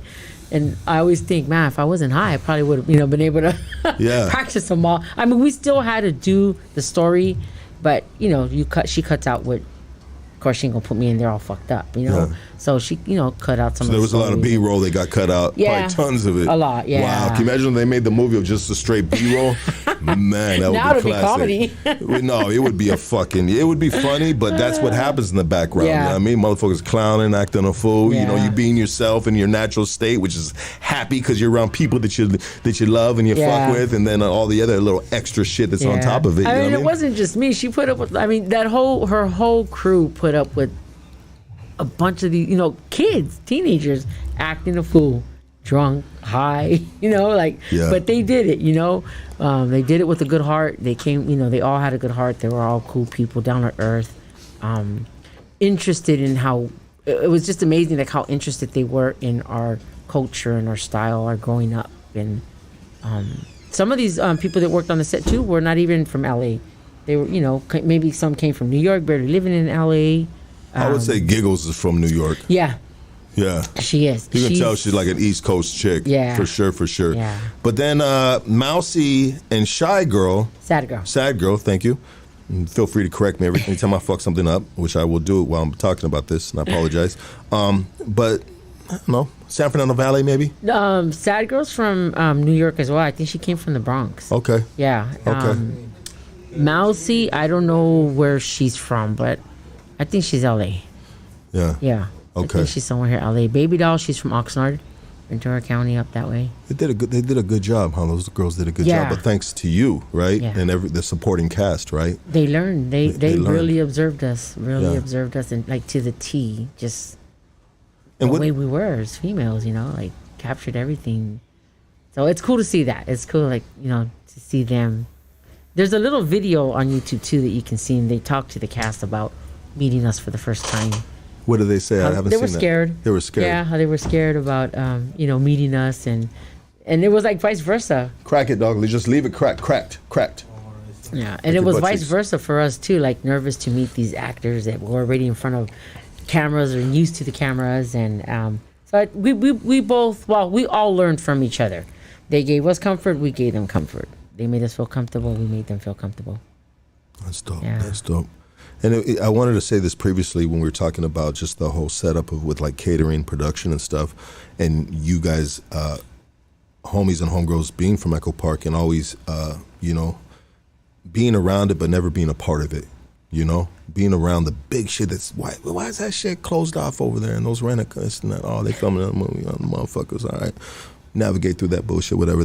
But this time, and then talk about the community being able to see this. Yeah. All these motherfuckers, they just like, this motherfucker fucking stole my bike in front of my house last week. There he is fucking starting a new movie. He's going to owe me a new beach cruiser, you know?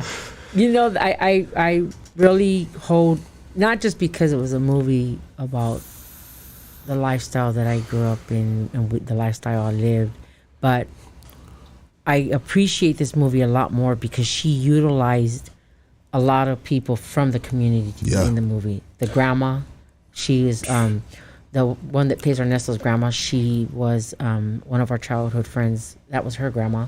So there were homegrown people. The market that Ernesto was working at was a market of a family that lived in Echo Park for years. They were the last ones to get gentrified and kicked out of the, well, not kicked out, but gentrified and couldn't afford the rent for their market no more. Yeah. So a lot of people in there were from the area. Mousie's babysitter when she goes to go fight with Sad Girl, that's also family, you know, hometown. They're from the area. So she was able to capture and use everybody from the community, and to see that, and then to see the murals that are no longer there. Yeah. That's like mind blowing. That's crazy, huh? Right? You see it like, man, I remember that day. I remember back in the days we used to do there. And the best part of it is I always get to see my nephew who's no longer with me. He played Big Sleepy's son in the movie. He's a little chubby boy that's playing in the back. Yeah, when they do that like low pan thing with them, they see like hubcaps and tires in the backyard. And then he's in the store buying with his dad. The chubby boy. Yeah. And who was that? That's my nephew, Porks. He passed away. He had a stroke. And, my condolences. Yeah. Wow. So to see that is just to see that little memory of him as a kid, right? And he's interacting, and that's always something special that I hold to my heart. Yeah. A lot of memories in that movie. Definitely. And the beautiful thing about, like you were saying, is there was a lot of people that were able to get the bag, right? Yeah. They were able to cash a check. Yes. You know, they were finally able to profit off their environment. Yeah. You know, which brings a lot of pain sometimes. Yeah. You know, but sometimes this time it's a positive thing. A positive, yeah. Allison wasn't. I always say she was an angel sent to us, not just because of the movie and the opportunity she gave us, but she ended up adopting my homegirl who passed away, her son. Wow. She a real one then. Yeah. She a real one. Damn.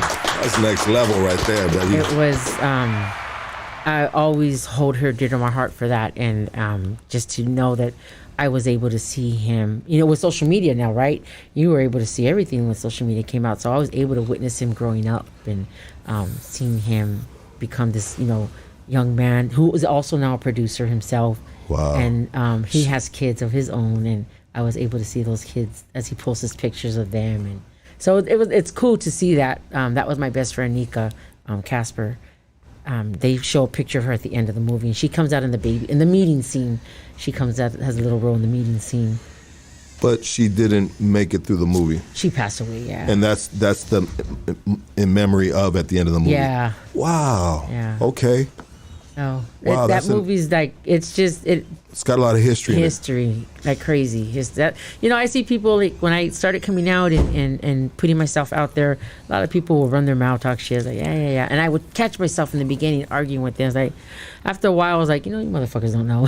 Yeah. You don't live my life, And I seen some comments too earlier, and I'm like, ask. That's what I'm here for. That's one thing. If you ask about VERO, and people are gonna tell you, I don't sugarcoat a damn thing. Don't ask my opinion because I'm gonna hurt your feelings. Yeah. You want the truth, I'm gonna give you the truth. I'm real. That's how I am. Yeah. I don't like to be played with. I don't like to play games with nobody either. So you want to know truth, I'm gonna give you truth. I'm gonna give you facts. I don't bullshit. And why I'm hated and I don't have many girlfriends, and that's fine. I don't care because I just learned having too many girlfriends is a lot of problems. Yeah. But I've never resonated with girls growing up. I had problems with my homegirls growing up. They didn't like me. I didn't care for them either, but I was treated different, and I can understand now as I'm older why that hatred was there. I was just like one of the guys. They used to call me VERO growing up. Yeah. You know, so some to this day, some of my homeboys still call me that. But that's how I was raised, and I was only raised that way because my mom, when my parents were separated, my mom would let us go out, but I had to be around my brother, Yeah. and my brother was always around the guys. Yeah. There goes Redo, the little tomboy. Yeah, for You know, sure. right there with them. But so I hold her dearly, and I hold this movie really dear to my heart, just to see memories and what it's something that I could always look back on and just cherish. Absolutely. Absolutely. So, I mean, what was one of your favorite parts of that movie? And well, let me ask you this. I'll ask you that after I ask you this. The movie was released in '93, right? Yes. 93. When was it filmed? It was filmed. No, it was filmed in '93. It was released in '94. Okay. In New York, it was. We had. I think she released it that same year. I remember, late '93, and then early '94. Then it came to LA, full in '94. Okay. And it was it actually in the movie theaters and everything like that, or was it like a selected? I think selected theaters. We did do the movie screening. I remember at the Hollywood Dome. It's not there no more, right? Or they? I don't think it is. I think they took that down. Yeah. So I remember That fucking thing that was like that. Yeah. Yeah. Yeah.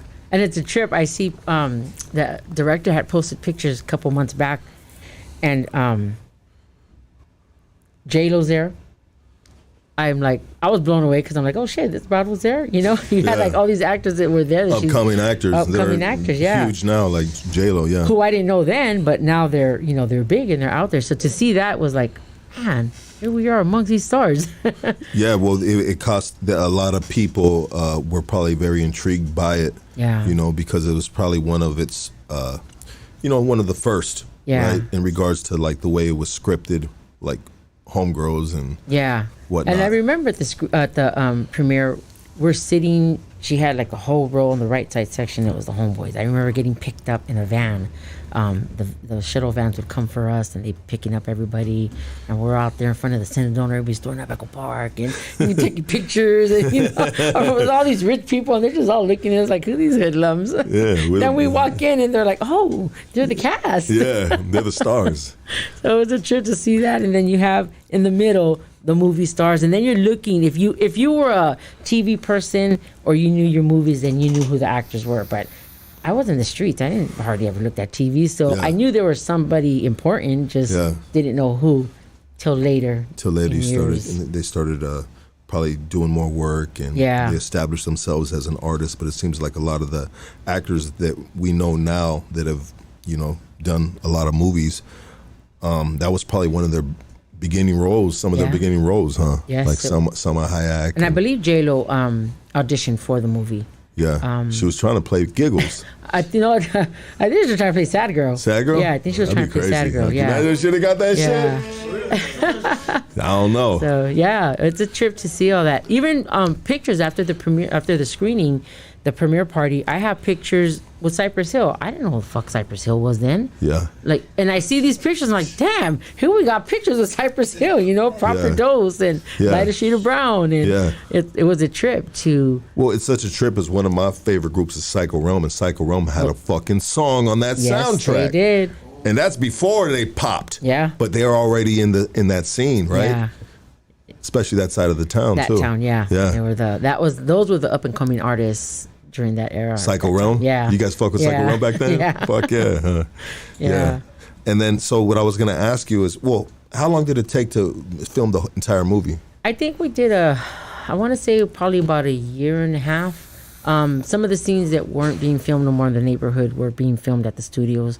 Right there off of Lacey Street and what is that, Avenue 28? Yeah. Lincoln Heights? Yeah. Yeah. So a lot of those scenes were like were the end scenes, so where the girls go to the party and take Blue Eyes to meet El Duran. Yeah. that was all Lacey Street right there. The only reason I know about Lacey Street is because one thing, there's a fucking dog pound there. Yeah. You know what I mean? And I might have been born from that dog pound right there.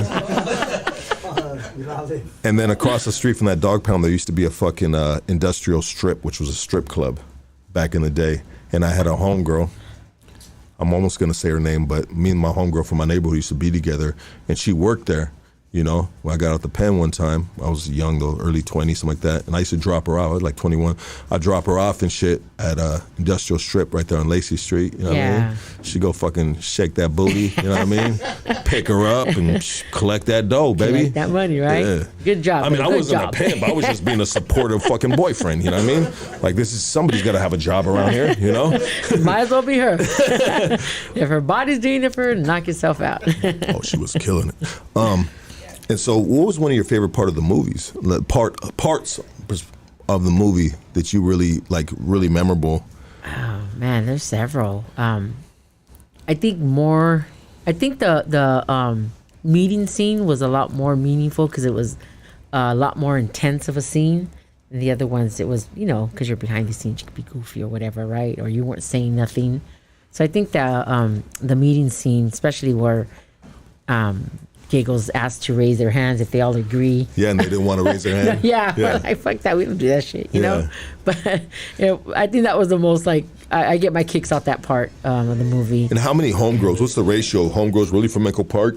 Everybody that you saw sitting on the couch, other than Baby Doll, Giggles, and Sad Girl Mousy.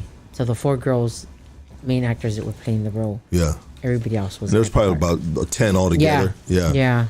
So there was a good group of homegirls there. Righteous, actual homegirls from Echo Park. Yes. That's cool. Word, but yeah. Yeah. Well, not everybody meets the. Yeah. Goes the distance, so to speak, right? Yeah. So that was that would be important because now you got your homegirls. You guys are kind of like almost in your element, but and then you got those cameras in front of you. I mean, how was that experience? It was weird because you don't know what lens to look into, right? They tell you be normal, but it's hard to peek at the camera or it's hard to chuck up the hood real quick.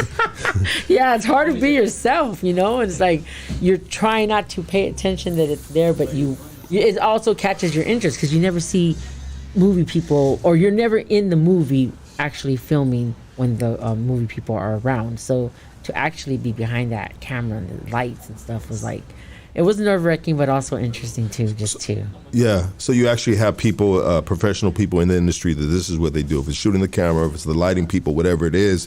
And one holding that flag or whatever, that color theme to color your skin tone or... Oh, okay, yeah. Yeah, it's probably an old school way they did it. Now they do it fucking digitally or something, right? Yeah, I remember them holding this thing. I was like, what the hell is that?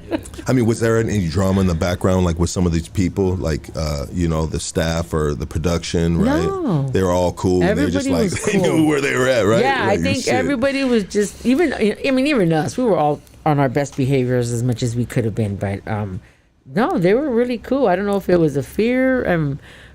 Could have been the fear because it was filmed. Remember, it was filmed in the 90s. The shit was on and cracking. Yeah. So even though we were filming, even though we were filming, there was gangbanging going on the other street, or down the street or somewhere around there. So it was also scary because here you're bringing, these actors and you got movie producers and the production on the set and you hear shooting and everybody's at a pause. Oh shit. Yeah, okay, for sure. Do we wait?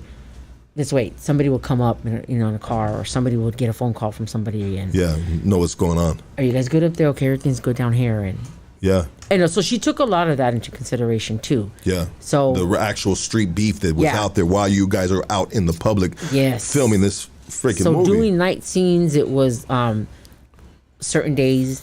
Not everybody. She didn't really want everybody around, because causing the attention and stuff like that. A lot of the scenes were also filmed during the day, early as she could get, so that it avoids something happening. But there was, there were moments. There was moments, and it was still live. I mean, you're in a neighborhood, and of course, it was going to happen. Something was bound to happen.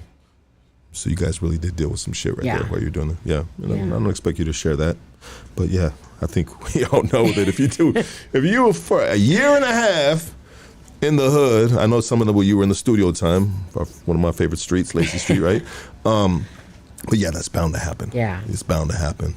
You know, but you guys had security right there. She made sure she had security and everything definitely. like that. Yeah, she made sure we were taken care of and that we weren't going to be out there exposing, just sitting around, hanging around. Yeah, like sitting ducks, right? Yeah. Like she's like, hey, security, like armed guards, all that good stuff. Yeah, and then we didn't want to also be. I mean, we were there either behind the trailer, in the trailers, you know, watching it, or. So you guys are a little mindful of that as well. Yeah. Like maybe we just go kick it in the trailer. Yeah. And that makes sense too. Like why ruin a fucking great opportunity that you guys are involved in at the Everybody time? wants to still get paid. Yeah, right. You got to finish this movie. Them extras were making, made daily money. Oh yeah. So you guys were actually making like the SAG money or whatever they call that shit. Maybe. I had contract. They were the rest were making the SAG money. Yeah. You had the contract. I had contract. Jeez. VERO had the contract. I still got it to this day, and my first check receipt. The receipt. That's great. That's awesome. Yeah. And so, I mean, when you guys got done filming the movie and you put it out and we talked about the premiere and there was people there that you guys didn't even know and you guys had fucking regular. I would have had all the regular nerdy fools. Hey, dog, we're gonna take a picture. Throw up the hood, fool. You know what I mean? Like this, dog. You know what I mean? You know how we sometimes throw the hood up. You know what I mean? Anyways, motherfuckers be fucking on a good one sometimes. You got all these fucking square bears. Throw it up, fool. No, I'm just fucking around. But anyways, once the movie got released, though, let's talk about the impact that it made within your community and especially your neighborhood, right? I mean, what kind of impact did it make? Like, what was people telling you? Because the neighborhoods talk, you know what I mean? Yeah. And so, what did you get back from it? You know what I mean? I remember hearing you had your backlash, but those were the people that were jealous. You put your neighborhood out there, people talking shit. It's like there was, really nothing put out there bad. What was, it was life. You didn't expose no game. No. Yeah. It was life, what we lived, but and regular life. Yeah. Regular life. You weren't in the penitentiary. You know what I mean? You weren't fucking.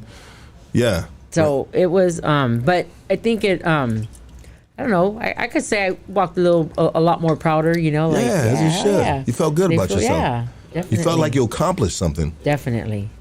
To this day, is that one of the most greatest things you've accomplished in your life? I mean, and I'm not talking about raising kids or anything like that, but just something that you're very prideful about that you... One of them. One of them. Yeah. Okay. I would say my main one was running for my neighborhood council for Echo Park. Shit! That's a flex right there, baby. Yeah. That's an absolute flex right there. Don't leave that shit out. Yeah, 100%. I won, and I had I was first Latina in Echo Park to have the highest votes. Wow. Let's go. VERO. Hey, trust me, when they told me that, I remember walking out of the meeting crying, and my son's father comes chasing me. He's like, "What's wrong?" I'm like, I don't know what I'm doing. I did this. I did it for a reason. That's when the gang injunction came out. But I was more like, I have everybody's life in my hand now. Yeah. And I got to fight for these people. Yes. And it was a scary feeling. I just remember in the bathroom crying, hyperventilating, like, fuck, what am I going to do? Oh my God. Yeah.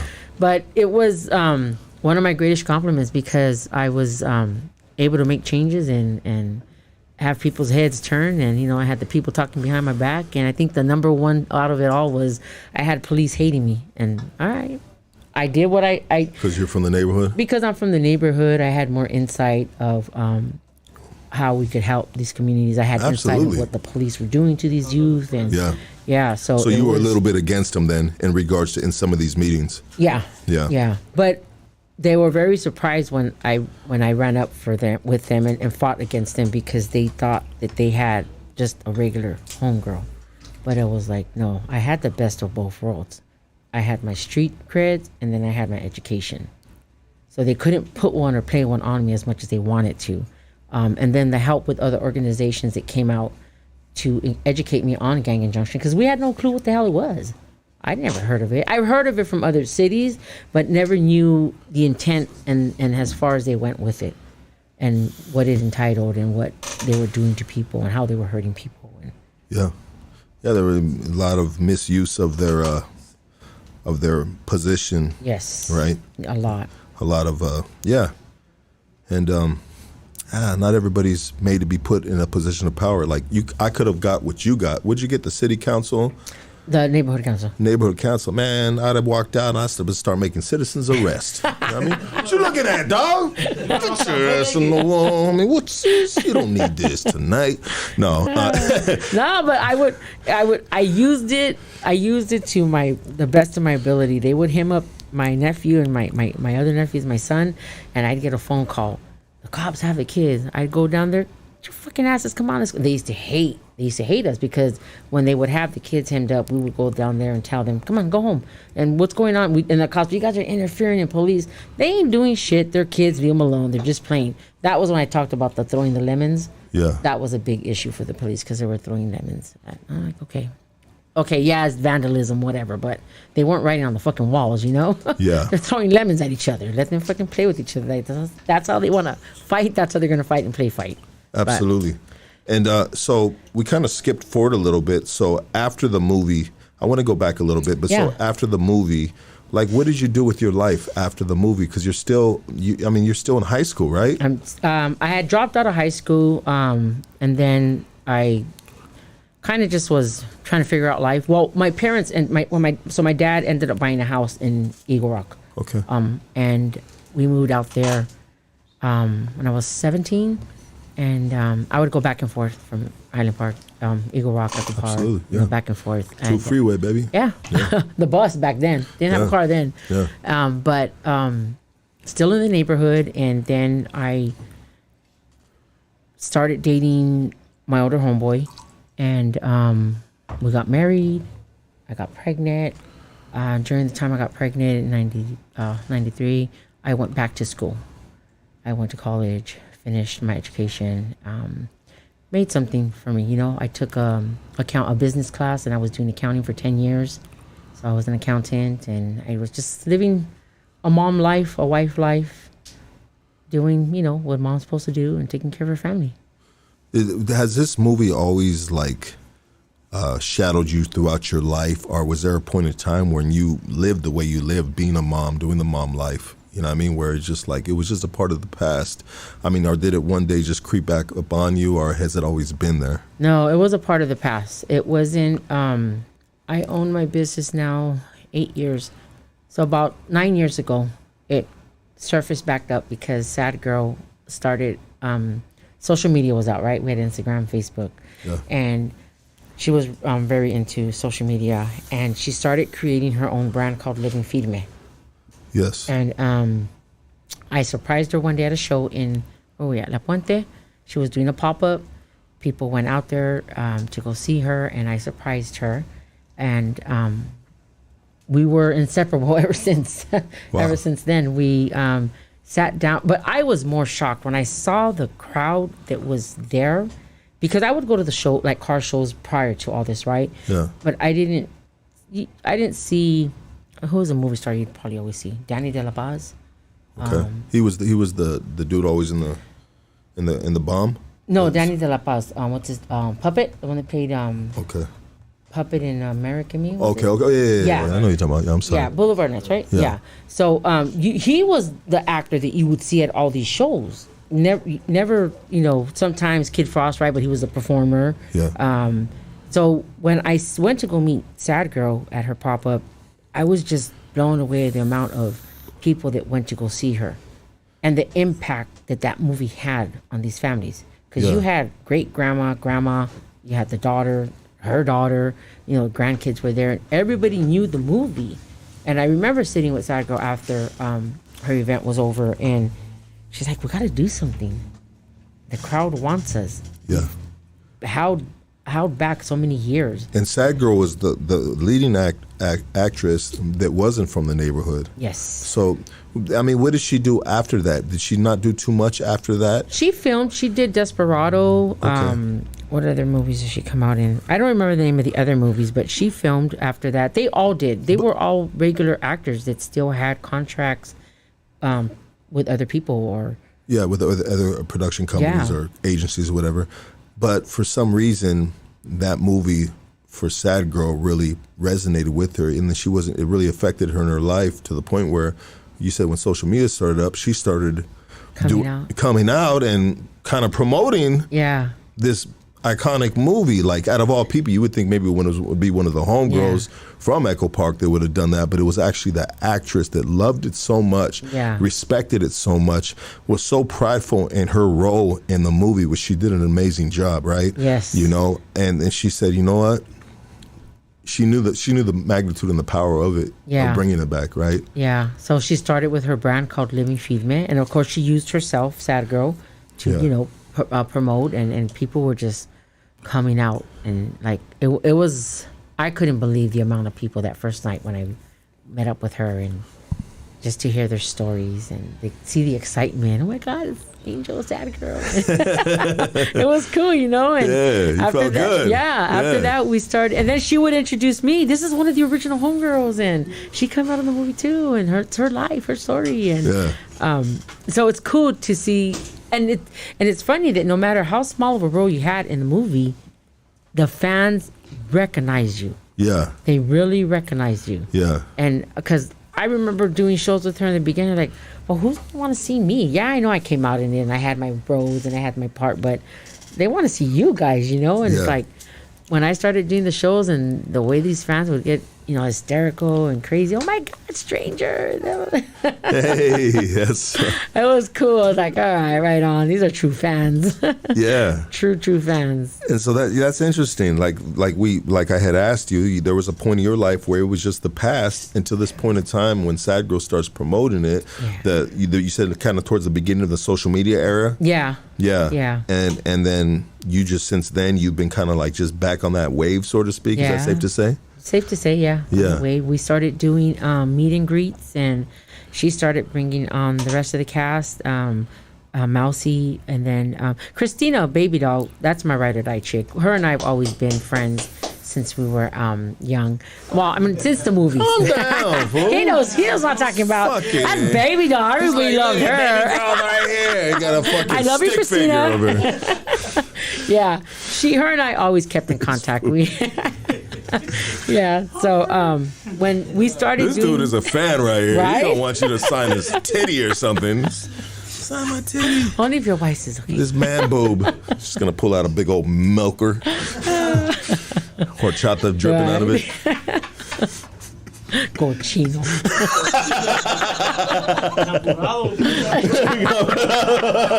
K9.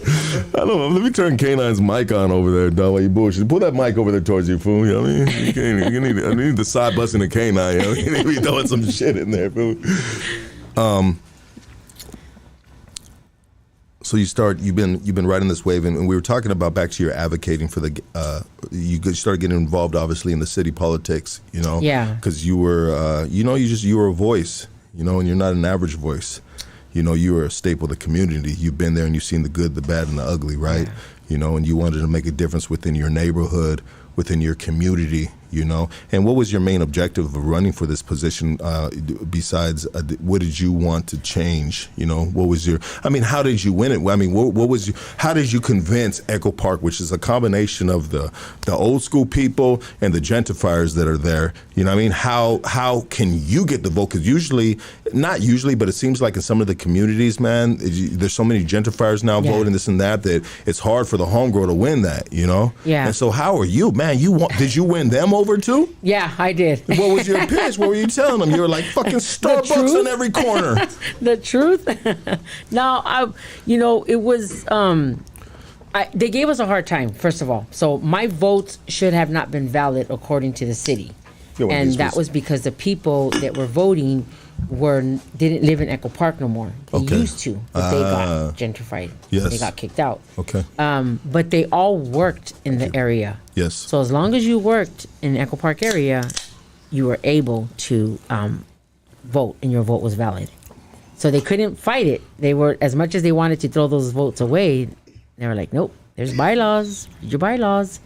And we had people helping us. And I was blessed to have these amazing people that I didn't know, who I thought were fucking hipsters, because that generation, they looked like hipsters, but they were raza. They were people that still own homes here. Their families did, or they rent. Yeah. And I remember when getting that injunction, my homeboy came out and I was doing gang intervention and they served him in prison. And he came out, gave me the book, and he's like, Vero, I know you work in the area. Like, what can you do? Like, do you know people? I've never seen one. I've heard of them, but never seen it. When he brought it to me, it was like this Bible, you know? And I'm like, I'm looking at it and I'm going through pages and they're like, oh, this is Echo Park member. And I'm looking through a fine, through a fine comb. And I start seeing my son's father, my brother, my nephew, which is his dad, listed as the leaders. So my brother was the leader of Echo Park. My nephew and my son's father were listed as the second and third in command. Yeah. And the kids were the heir to the throne. Yeah. Like, what fucking throne? Yeah. The fucking street, you know? Yeah. So when I seen that, it was like, I had to do something. I didn't know what. I didn't know, but I wasn't going to let somebody smut my family up. LAPD, I don't know. I was going to do something and I wasn't sure what I was going to do. And I remember seeing on Facebook this girl talking about, has anybody got or their family been served with this injunction? Please message me. Let's connect. Yeah. I connected with her and we started doing little meetings at the park and then putting it out there more about the injunction. More people started coming out that were getting summons or their families were getting summons by We were then. the first gang to get the injunction. Cam? Yeah. Cam was the first gang to get the injunction? On the east side, yeah. East side, Yeah. huh? Yeah. And I got was- the injunction too. I got served the papers and everything. I got out of the penitentiary one time, and all of a sudden, I was living in an apartment in Glendale with the female, and they came to serve me my papers. And Glendale came about. It was Glendale, and it was Northeast Division that actually came to serve me the papers because they were the ones to serve the papers, Yeah. but they were backed up by Glendale, and they came 20, 30 deep to serve me injunction papers, you know. Yeah. With a little packet. It was like this. you know? No, it's a big. Well, some got little Everybody's ones. pictured it. It was like this. Hey, but the Rodriguez Act. Yeah, that's what it was, the Rodriguez Yeah. Act. Yeah. Yeah. And the only thing I was mad about is the picture they had of me in it. You know what I mean? Because I was on a sick one, so I shaved my entire face off. You know what I mean? My eyebrows, everything was shaved off because, I was like, they ain't gonna recognize me, dog. I shaved everything off. You know what I mean? Now, I don't know why I shaved my legs, bro. You know what I mean? But that might have been on some other shit. No, it's You bullshit, want to dog. feel clean. I like, when I take a shower, I like to watch the water just run off my, You like the steam? steamy, baby. But they served me the papers. But you know what? I don't want to say thanks to an illegal act, but because of the gang injunction from my neighborhood, Highland Park, when they deemed it illegal, right? This time I got out and I got action. I got in the mail the Rodriguez Act, Yeah. and that we can get certain things, from it. So they put me to school in UCLA, and I said, hey, I told my caseworker or whatever her name was right there off of right by your neighborhood and shit. It's like a little fucking Central? yeah, I think Centro so. Pueblo? Yeah, I think that's Yeah. it. It's like a little continuation or just bungalows or Yeah. something. Yeah, so I went there, and no, I'm sorry, guys. I went there and I told her that I wanted to start a podcast. I said, hey, I want to start a podcast, but I got this fucking laptop and it fucking sucks. And she goes, well, what laptop you want? And I said, I want this MacBook Pro right here, but it cost like $4,000. And she's like, I only have this amount of money for you to give to you this besides putting you into school. She goes, but let me talk about it. She goes, you really want to start a podcast? I said, yeah, I'm gonna name it Hood Stocks, And this was like 7 years ago, something like that. And she goes, okay, so she fucking put in the paperwork and they granted to buy me the laptop from Best Buy. She goes, show me the one you want from Best Buy.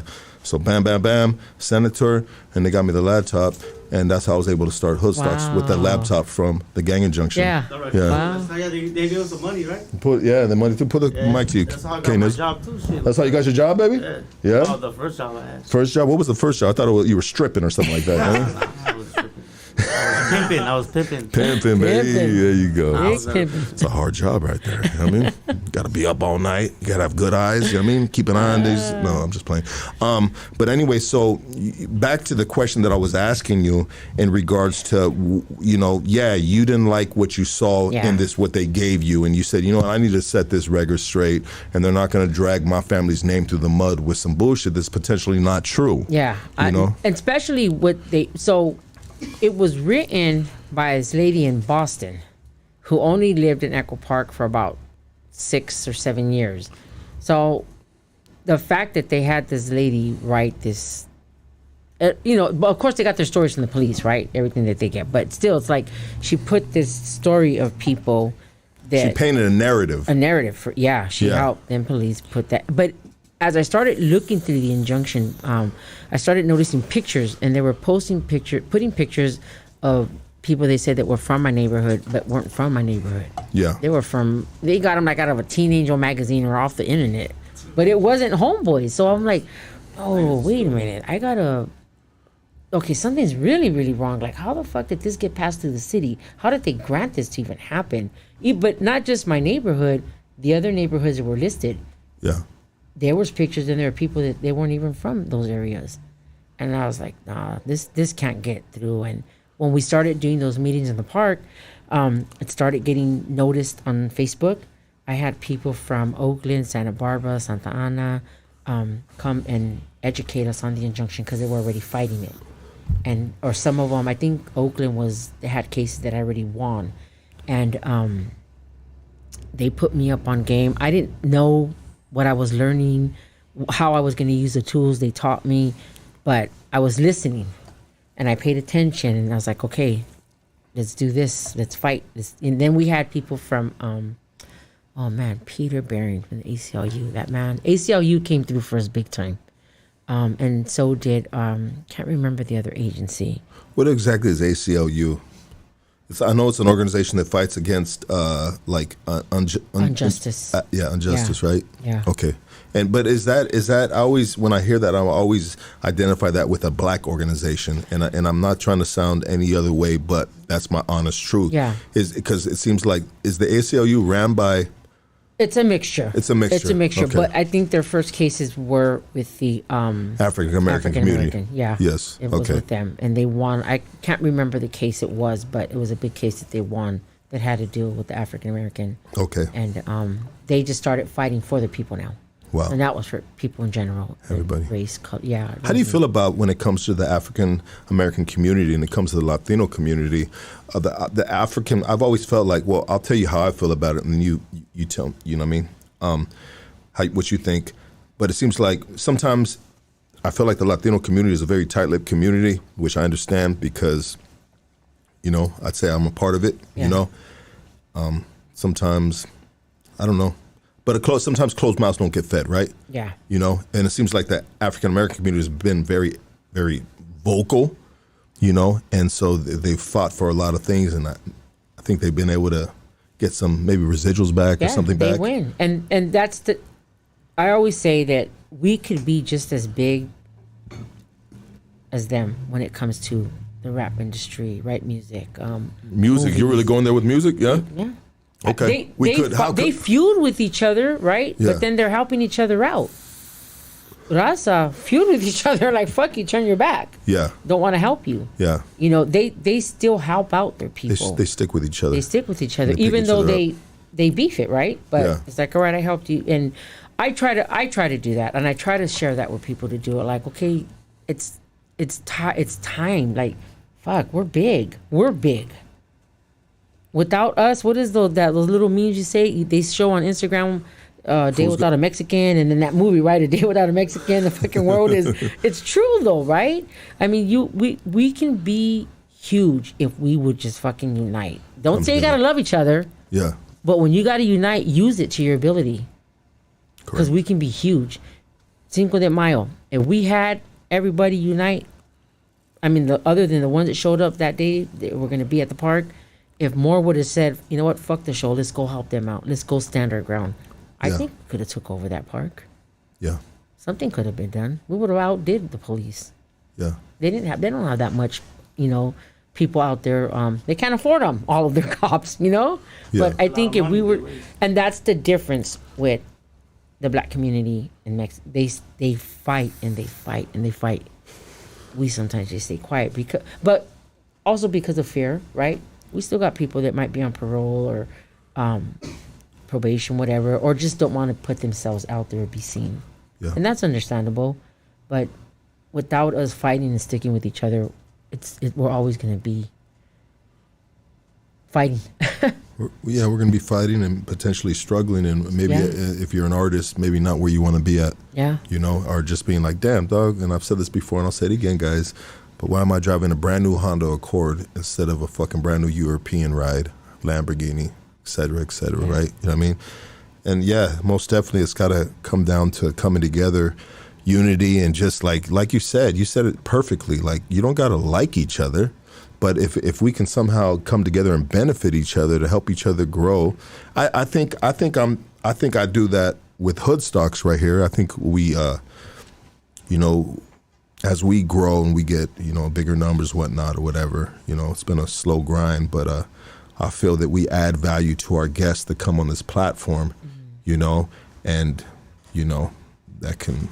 You know, it's just everybody do their job. You know, yeah, you're giving an opportunity. Yeah, you're giving an opportunity, and it's benefiting for you too. You know, absolutely. It's that's a two-way street, 100%. Definitely. Yeah. I say that with my business. Like, everybody always tells me, you can do so much more with it. I know, but I'm taking it at a slow pace. Yeah, I want to make sure that I'm being real about what I put out there. I'm being authentic of what I put out there. I'm trying to keep that culture still alive and going, that era, you know, going. I'm not glorifying that this is gang attire and you got to wear your fucking Cortezes and this is going to make you hood and, you know, hey, I'm hood, so I can wear them. But nothing's worse than seeing a hipster wear Cortez. Let's be honest. Oh my God. Dude. I see that all the time. And they're dirty as fuck. They're dirty as fuck. And then they ain't got no teeth on them either. You know what I mean? You know? What about the homies when the homies pull up and they had no teeth in their Cortez? Yeah. Like, damn, that's the. And there'll be a group of them too, and none of them had teeth. There was always the group of the grimy homies that none of them had teeth in their Cortez, bro. Oh, geez. Hey, you know, maybe they're just putting in the work. Their feet were in the concrete a little harder. Running from the cops too much. And let's talk about the way Cortez is made. Like, Jesus, couldn't they have given us a better fucking material for those teeth? You know, because they don't last long. No. You can get in one scuffle. You can get in one fight in a pair of Cortez, and those Cortez are done with. You know what I mean? Because the teeth will come right off them. And we take pride in those teeth. When you stand on them Cortez, they gotta have teeth. They remind me of that fucking, what's that, Mr. Clean Eraser? Have you guys ever used one of those? Oh, the new one. Those teeth just dissolve. It puts in work. But they dissolve. It's like, and that's what they remind me of, the bottom of the Cortezes. Fast, yeah. Like, yeah, but yeah, those are the, I don't know. I just think that if everybody, you know, going back to what I was saying about uniting and being together, we can be so much bigger. Yeah, and I got to tell myself all the time, sometimes it's good for me to hear this because sometimes I'm a little stubborn in my ways. You feel me? In regards to, like, I don't know, collaborations, certain platforms, certain individuals, but I'm skeptical. You know what I mean? And I know how I know how to. I don't have it down perfect, but somehow I'm 47 years old and I've survived to this day in and out of the system, on the streets. You know what I mean? Yeah, you know, there's some fucking ugly things that I've done in my past or whatever, shit like that, but it hasn't been ugly enough for me not to be able to do what I'm doing now. You feel what I'm saying? Yeah. Like, we all have some shit that we regret, you know? Yeah. 100%, you know? But in regards to, like, Echo Park now, you know, are you still involved within the council? I'm not involved, no. I don't do gang intervention no more, but I'm still very active in my community. I help out families. People reach out to me. They know they can reach out to me on Instagram if they have questions, and I guide them. I'll lead them to organizations and people that I know that still work in that field, or to help out these, you know, youngsters. And what's the ratio between gentrified Echo Park and old school Echo Park? If you can put a percentage on it. Man, probably 80% gentrification. 30%. Yeah. Yeah, that sucks, huh? Yeah. And those were only the smart families that didn't sell out, Yeah, didn't get rid of their houses. yeah. Because when the gentrification came along, you know, and I can say this in what I've seen in my experience, you know what I mean? Like, if you had a house during that time and these hipsters or these businesses, these corporations are coming through and buying up the housing market because all of a sudden they realize that this fucking area is the shit, which we've known all this time. You know what I mean? It's a fucking amazing area. Highland Park, Echo Park, Glasso Park, Cypress Park. I mean, do I need to keep on going? You guys know. If you know, you know. You know what I mean? You know? It's just the rolling hills and just everything around it, the tight community, you know what I mean? And then just being so local to everything else, you know? And then in that freeway system, if you really think about it, we have all the freeway system right there. You know what I mean? Especially you right there. Go to the 2 to the 134 to the 210, you know what I mean? Come over here to the 101. The 101 will take you to... That shit pollutes us, though, with lead. It what, dog? Pollutes us with lead, fool. With lead? Yeah. What does? The freeways. The freeways do? Yeah. Yeah? How does the freeways pollute us with lead, K9? Every time the cars pass, I guess there's particles that go up and it just pollutes the whole city with lead, bro. Makes sense, yeah. Yeah. That's why you got to get your shit fucking smogged, right? You know what I mean? Or, not that does that. But anyways, yeah. Thank you, K9. Hey, that's a fun fact for the day. Fun fact of the day, K9, baby. I forgot what the fuck I was saying. How the freeways interact with all the areas. Yeah. But okay, so back what I was saying is there was a lot of people, homeowners, that it was a lottery ticket. Oh, yeah. It was a big time lottery ticket. The house that they bought for $175,000 in the 80s, they bought for $175,000 in the 80s. Yeah. Now gentrification is here and is worth $800,000. Yeah. You know, some are almost $1 million. Yes. Yeah. No, and $1 million too. Yeah, I was trying to name Rick Droops' crib on Toledo, bro. This is my homie Droops. He's not here right now. He'll be back. He's the co-host of this podcast. He's recovering from something right now. I love you, baby. I know you're watching. And if you ain't, still love you. It was just a little box. Yeah. You know? They sold it and got a lot of money for it. Yeah. Right? You know? And have you been able to create, like, has it gotten better in regards with the police department right there?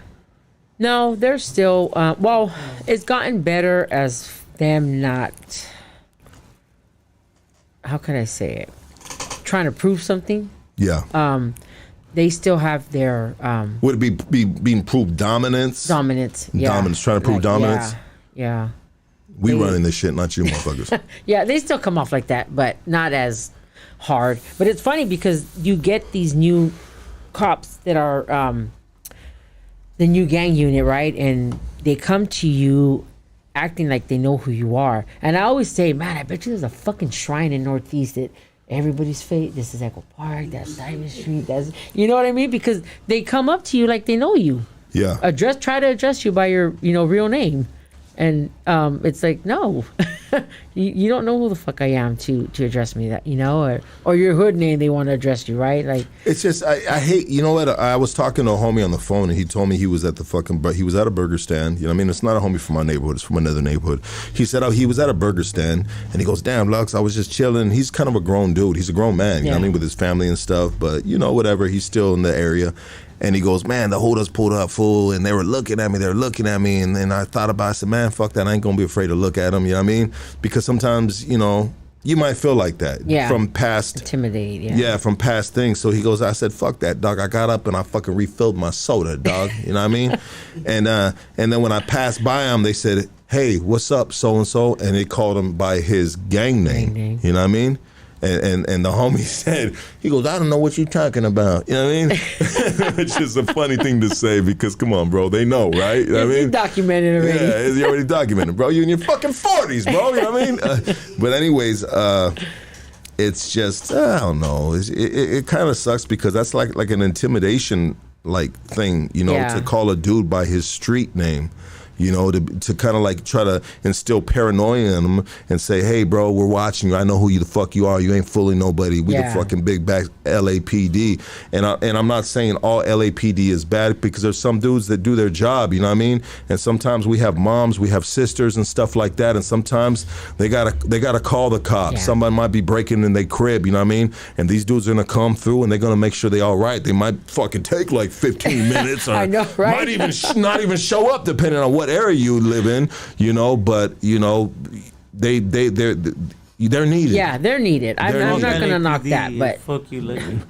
Don't, they're needed to an extent. Come on, bro. But but you got your bad ones that, you know, just trying to prove that name, make that rank, and use you as a pawn to get to that level where they're trying to get. And it's like, no. There comes a line that you crossed. And I want to take phone calls. You cool with phone calls? Yeah. Because I know there's a lot of people who want to talk to you. You know, so let me just put this up real quick. I apologize. I was trying to do this while I was talking to you, but I was like, man, I can't do two things at the same time. I got Vettel right here, you know what I mean? Shit. Hey, guys, the phone number is up. If you guys would like to call in and talk to Vettel, man, that'd be cool, man. You know, if you'd like to call in, man. You know, be respectful, all that good shit, you know?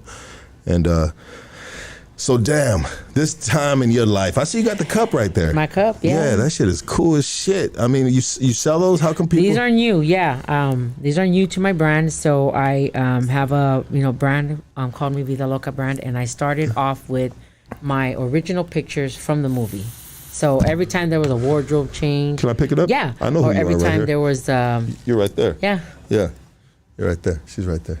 Oh, I would always take a picture, and I'd keep a copy, and they'd keep a copy. And I'm about the only homegirl in my neighborhood, or the only homegirl that's around that still has all her pictures. But I had these ones from the movie, and I started off with those. I want to talk about pictures, but let's get to this phone call. You're on Hood Stocks. Talk to us. Hey, school, you know who else is from Echo Park? Say that again, bro. And, First, let's start this phone call off a little better, bro. First, who's calling and where are you calling from, bro? yeah, I said, you know who else is from Echo Park? Fucking Leonardo DiCaprio. Another fun fact. Is Leonardo DiCaprio He originally grew up from? in Silver Lake. He grew up in Silver Lake. Okay. This fucking guy, dude. Shit, we know PCP is alive and well. I'll tell you a fun fact, though. You know James Brown used to score PCP in Echo Park. Who did? James Brown. James Pulled Brown? up one day in the limousine. Iron Man used to score crack in on Vicky. Who's that? Iron Man, Downey Jr. Oh yeah. Oh hell yeah, fool. Fucking Iron Man. He had that good money too and shit. How was? Were you able to talk to Danny Trejo? Yeah. Yes, Yeah? we did. Yeah. He's a lot more busy now because now that he has his. He just had an 80th birthday or something, yes, right? Yeah. He had his with the taco, the donut shop, and then now he got his performers. He got his his music industry. Yeah, his label. I'm sorry. Yeah. But back then, were you able to talk to him, or did you just like, you fucking? No, I don't even remember. Like he was playing a tacato, but you actually looked at him like he was a tacato because it might have been back then. Might have been. No, but he was sober for a lot of years. Yeah, he was already recovering and got into the acting.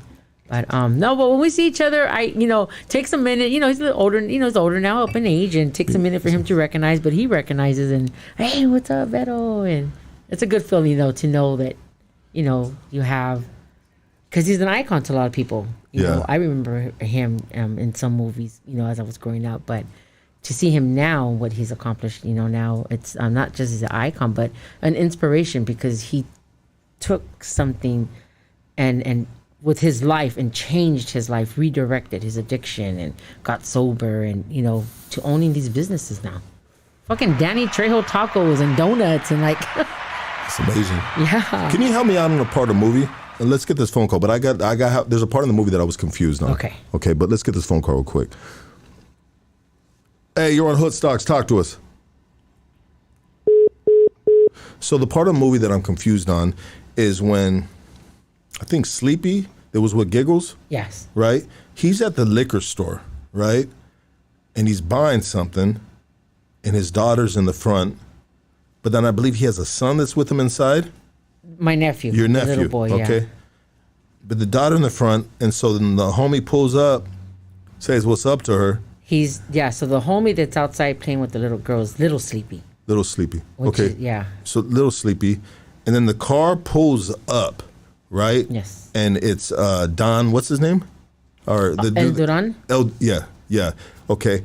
And so, but who was in the car? Was that homegirl? Was that River? So he played El Duran from River Valley. River Valley, right? Yeah. So was that River Valley in the car, or were that homegirls from Echo Park in the car? No, so that scene, those are two different scenes. So when El Duran pulls up on Little Sleepy. No, I'm not.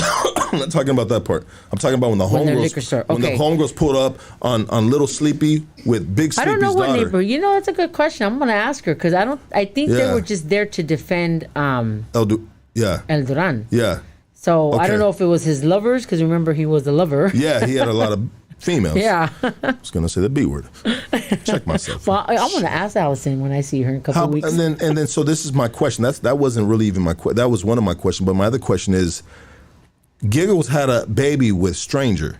I mean, with Sleepy. with another homeboy that she was with before sleeping. Oh, so she okay. was. There's Okay. a scene where they're talking about her and they're looking at pictures of her and that girl Bertha. Yeah. As she's, they're reminiscing and I guess so Big Sleepy and her growing up had a thing, but she was with somebody else and he was with somebody else. And El Duran, that what was that dude's name again? The actor's name? Jesse Bregel. That's a dude turned out to doing great things Yes. within the shit. Yeah. you know Well, what I he mean? was in Fame. Yeah. He started off in Fame and Fame. yeah.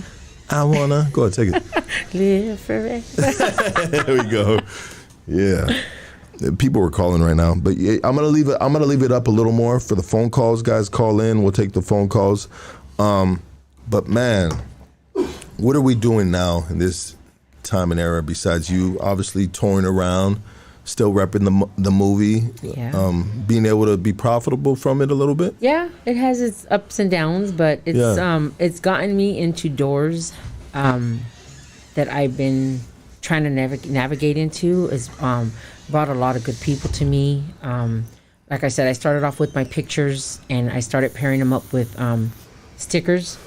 And then it went from pictures to stickers to tank tops, women stuff, and I focused on that. And then I started last year. I just came out with my men's line. Actually, this year. This is one of them. My boy Lux Tattoos. I see his sticker up there. He Yeah, created that's this what I'm one. Lux right there, baby. Did Lux do that? Yeah. Okay, shout out to Lux, man. So it got me. He's a big old pervert, huh? I don't know. It never came out to me. No, He's always it's been very. He's always been lovable, very humble with me. Fuck So with you, Lux. Shout out to boy Lux. yeah, he's like, big you old better wear my maniac, shirt. We all maniacs. Yeah, really cool people. But it's opened so many doors for me. Meeting some amazing artists that I had no clue of them and what they were doing, and it just opened these amazing doors. And we were going to talk about some of those amazing doors real quick. You're on Hood Stocks. Talk to us. You're going to have 3 plays Tommy, homie. What's up, bro? Who is this? I'm sorry. Who are you? Yeah, these guys are just falling off on these phone calls right here. Well, that's cool. That's dope. Yeah. You know what I mean? There goes another phone call. Sorry about that. You're on Hood Stocks. Talk to us. Hey, what up, Lucky? What up, baby? Hey, what up, Vero? What's up? Hey, I have a question. What's up? I'm calling from San Diego. Okay. What's after seeing the movie, like once it was all done, was there anything that you didn't like, or is there anything that you would have changed in the movie?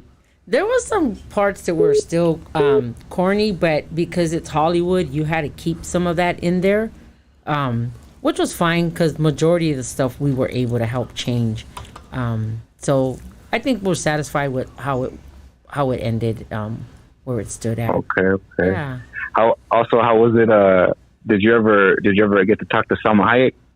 Yeah, we did. That was a cool, amazing opportunity, especially as big as she's gotten now, right? Like to know that you had a conversation with her. My homeboys, I have a picture of her and my homeboy together. So that's cool to have stuff like that. Yeah. Little baddie. Tell her I said what's up. Tell her I said what's happening. Is that what Kanan said? Kanan said, holler at me. Yeah, that's what's up. Yeah, well, I just wanted to call in and show some love. You know what I mean? I love that movie. That's one of my favorite movies. Me and my wife too. That's one of her favorites. All right. You got to come out in 2 weeks down to LA. We're having a big 30th anniversary. Wow. That's All right. I'll see if I can make it out there. All Nice right. talking to you. All right. Thank you for calling. You're on Hood Stocks. Talk to us. West, this is Boss Gang 21. What up, homie? What up? Shout out to Hood Stocks for 6 years, man. Yes, sir. I'm a fan of 1 year. I've been around for 1 year, man. You've been talking a lot of shit in that 1 year, bro. I know who you are. It's been ups and downs, but we good. Yeah, we bro. good, right? You need to get some medication, fool. You know what I mean? You're all over the place. You need to dog. get humble. All right, I will, bro. I will. But nobody's perfect. Nobody is perfect, bro, but be easy on those comments. You've been talking a gang of shit, homie. Nah, I don't talk shit. I ain't no J-Cat Thunderbird. You know, I ain't saying you are, bro, but damn, dog. All right, thank you for calling. Bye. Hey, you're on Hoodstocks. Talk to us. I want to wrestle with K9 with baby oil. Fuck yeah. Everybody wants. Hey, I'll tag your baby mama in for you. Okay. You're on Hoodstocks. Talk to us. Yo, what's up? What's up, Vero? What's up? Who's this? Hey, this is Birdie from Pomona. Pomona. What up, my G? Hey, just a little question. What movie you prefer, Blood In, Blood Out or American Me? Blood in, blood out. Yeah, I like Blood In, Blood Out. I mean, American Me's cool too, but I don't know. It was kind of. Hey, one more thing. Hey, is Damien Chopper a real one? Damien Chopper, a real actor. What I lay? All right, brother. Appreciate you. That's his deal. That's what. Let's get this next call right here. They're coming in now. Hey, you're on Hoodstocks. Talk to Hello. us. Yes. Hey, this is Daniel from San Diego. Daniel. How are you, Carnala? What? Just showing love. I'm glad you're on the show. It's about time, Lucky. You got the Carnala on your show. Absolutely, brother. Absolutely. All right, respect, Vero. See you soon. I'm going to be out there in Los to check you out. Saludos. Yes. Thank you. Later. Hey, you're on Hoodstocks. Talk to us. Oh, cool. How you doing tonight? Doing very well. How you doing? I'm doing good. First time playing in, but I just wanted to show some love right here. Thank you so much. Appreciate you, bro. Appreciate you. Thank you. You're on Hoodstocks. Talk to us. Hello. There you go. You're on Hoodstocks. Talk to us. Okay. Yeah, that's good. Everybody want to talk, can't get through. They're trying to get through. Some of them, you know. You're on Hoodstocks. Talk to us. Hey, that's it right there. Last time. Sorry about that. You're on Hoodstocks. Talk to us. Now you fucking with me. I know that's Boss Gang 21 now fucking with me. And you know what? Love and respect to Boss Gang 21. And yes, none of us are perfect, bro. Just like I am the most... bro, somebody can chop up all the videos of me apologizing for fucking some shit up, you know what I mean? And that shit would be comedy, bro. So yes, none of us are far from perfect, brother. And I don't dislike you, hate you, or nothing like that. I just don't know you. I know you from your shit talking, dog. You know what I mean? Yeah. But anyways, I appreciate you calling in for once, man. You know what I mean? All good and shit. And so, Vero, this has been so dope having you right here. Thank you so much. Thank It is you. is an absolute honor to Thank you. be able to sit here for damn near 2.5 hours and chop it up. I mean, how can people support you? Yeah, let's go. Let's give a round of applause, everybody. Thank you, guys. Thank you. Shout out to the fellas right here for the podcast. Echo Park, baby, to be exact. Don't play with it. More boys are deep up in here right now and shit, dog. But they loving that wine. I mean, it's a bunch of fools from Echo Park with wine glasses right now. No, just fucking with you. I'm just... And yes, they're really from Echo Park. Yeah, there you go. I always get that, like, oh, she ain't from nowhere, she ain't this, and like, whatever. I ain't got time for you haters. They thought they were your background dancers and shit? Yeah. They're your background clappers. This fool always on some Nicolas shit, dog. Nah, I trip on this shit. People talk like, I'm just like, come on, man. You know, I remember one time some dude was running his mouth, and I'm like, all right, I know he has a lady, you know, and I'm gonna get your lady when I see your lady. Yeah, I'm gonna fuck her up. Hey, I got at her, did what I had to do, and all I remember is this big dude running towards me. Boom! I went down though. I put my head down because you ain't gonna hit my face, motherfucker. But you want to fight? We're gonna. I don't ever claim to be a badass, but I'm not gonna fucking rank out, and you ain't gonna try to belittle me or make me like fuck that. Got a real homegirl right here. Play with that shit. I'm like, I went down. He hit me in the head. I'm like, all right, cool. I didn't get hit in the face. Would you ever like? Go ahead. I'm sorry. 2 weeks later, I had black eyes because it started swelling from the head. I guess I had a bump on my head. I'm like, but hey, I didn't back down. I'm like, I got your lady, and all right, whatever, you got me, but That just made you a bitch. You know, it'd be bad as fuck. You start taking jujitsu classes, and the next motherfucker that runs up on you, you got that motherfucker on the floor in an arm bar. Well, I had her. I had her. Hey, he came at me, and I still had her on the ground. Like, you can hit me all you want, but I'm getting yours. Like that. Lucky knows judo. Judo know what he got.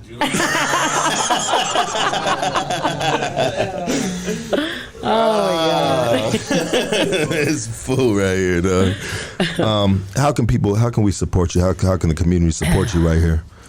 Okay, so June 15th, we got Mi Vida Loca's 30th anniversary at the Palace in downtown LA. You guys, I don't have tickets to comp, I'm sorry, but you guys can come on out, support us, get to meet the cast, get to see some of the original homeboys there too that are going to be there. Wow. And the cast that you hardly ever see because you don't really see Mousy. I know Sad Girl's not going to be there. She had other obligations, but that's cool. But you get to see Kid Frost will be there, Jesse Borrego. What about Baby Doll? Baby Doll will be there too in her finest. What about Giggles?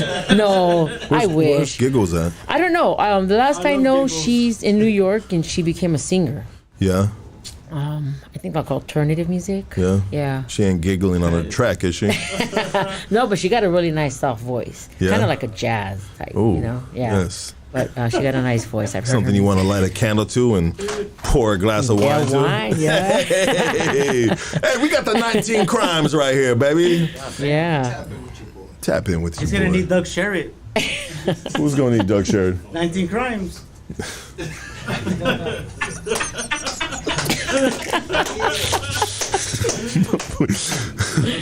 My boy K9. And he is sober too right now, everybody.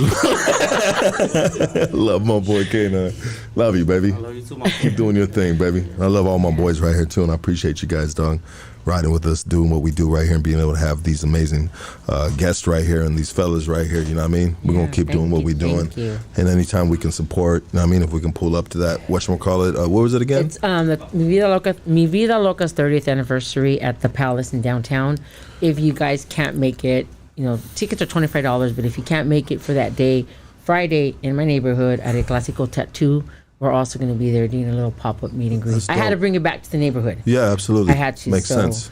I was like, all right, let's see what we can do. People want to come out. You guys are more than welcome to come out and support, meet us, take pictures. And so what does it consist of paying $25 and going to the Palace? Like, what do you have going on right there? Well, so I'll have my merch, Baby Doll, Shadow. We all will. Because we all sell stuff, even Jesse Borrego, Pancho Gomez. We all have merchandise that we sell. So you're able to get autographed signatures with our pictures. Exclusive shit. Yeah, exclusive stuff. Yeah, there. especially for the diehards. Yeah. Which is a lot of them. A lot of them. Yeah. Absolutely. And how can people follow you? You got an Instagram, I got right? an Instagram, Vero Echo Park. I also have my link to my store on Etsy. It's at Mi Vida Loca brand. And you guys can catch me at the next show, buy some merch there. Sometimes I'm open. If you're around the Echo Park area, LA, I'll meet you at a market or somewhere local. And but you got to be a fan, a follower that I constantly see, and then I'll meet you. Absolutely, you got to be careful with that. Yeah, shit. yeah, very careful. I don't know who I'm gonna meet. I may meet that person that keeps calling and hanging up. Or you might meet K9 pull up. Our K9 will pull up with a trench coat on. You know what I mean? No, I'm just playing. Money's right. And I was gonna be nice and not say nothing, but I don't know. Get him, Depends how big that shit is. Hey, he's all honey pack. Hey, money talks. He's all honey pack. That motherfucker got a. Yeah, but I do want to just say another thing really quick. For those of you guys that do follow me that don't know, I've been struggling with mental health for about a year. Yeah, and I know it's rare for us to talk about that and not, especially with families too, right? But that shit's real. It hit me, and it's not because of my childhood. It's not because I was tormented or whatever. Thank God I wasn't, right, or raped or molested and shit like that. But it was more a personal matter that I learned. Well, something that I learned growing up, which was morals, respect.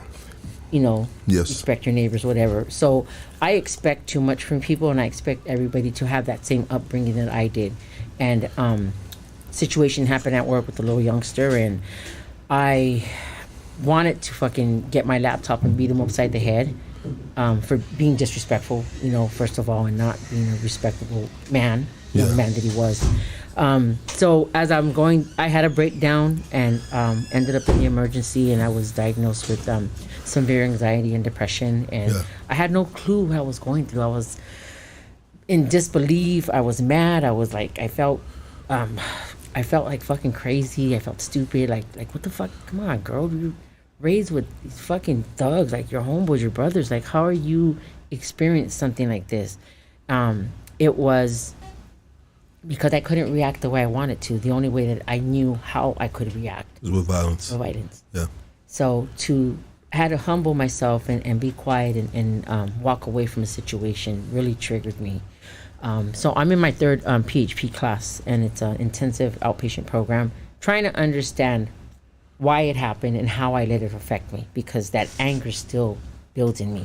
Yeah. And I'm learning how to control it so that I don't hurt the next person, or I don't end up in jail, because it's not worth it at the end of the day. Don't be wants to be in jail. Yeah. Right. And then especially they're gonna say because you're fucking crazy or stupid in the head. And it's like, no, you're not crazy. If anybody ever tells you guys that, you're not stupid. This shit's real, and I just highly recommend. I tell people to reach out to me if they're feeling something. I answer all my DMs for all my fans or anybody that follows me. I answer every single one, even the stupid one. It goes down in the DM. Yeah. Dude, but I'm going to apologize ahead of time, because this dude is going to be in your DM in a Speedo, fucking with baby oil all over his body. Talking about fat. No. I really know. Fuck what Lucky said. Don't listen to him. But all respect. In all seriousness, yes, mental health is something real, and raza, we don't talk about it. And I encourage you guys, if you're going through something, there's hotlines. There's me. Use my fucking DMs as a hotline. I'll help you. I'll guide you. But take that shit serious. You feel something odd about yourself. You feel, voices. You hear voices. Whatever the fuck it is, take that as a sign and just, ask for help. Reach out for it, because you don't want to be the next statistic, or you don't want to be, one that hurt yourself because you couldn't control these thoughts and feelings. I know. I've been there. And I talk about it. Do you believe in medication, like pharmaceutical things that can help you with anxiety medications? There's some. Weed. I started off with weed, little, because I know it was going to be mind altering.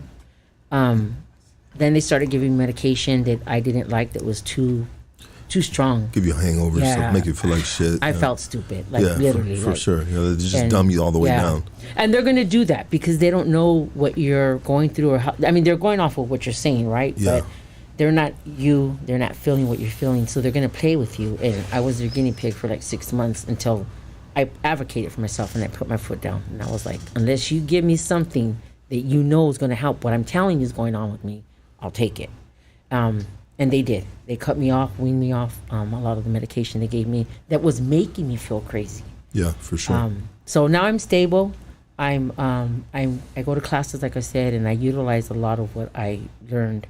Some of it I still don't understand. But I'm gonna tell you, my number one go-to is water, which is why you always see me with this, because it's filled with ice and water. Yeah. But it soothes me. It calms the anger that I feel, and it just controls me. The beach, the shower water. I do cold water therapy.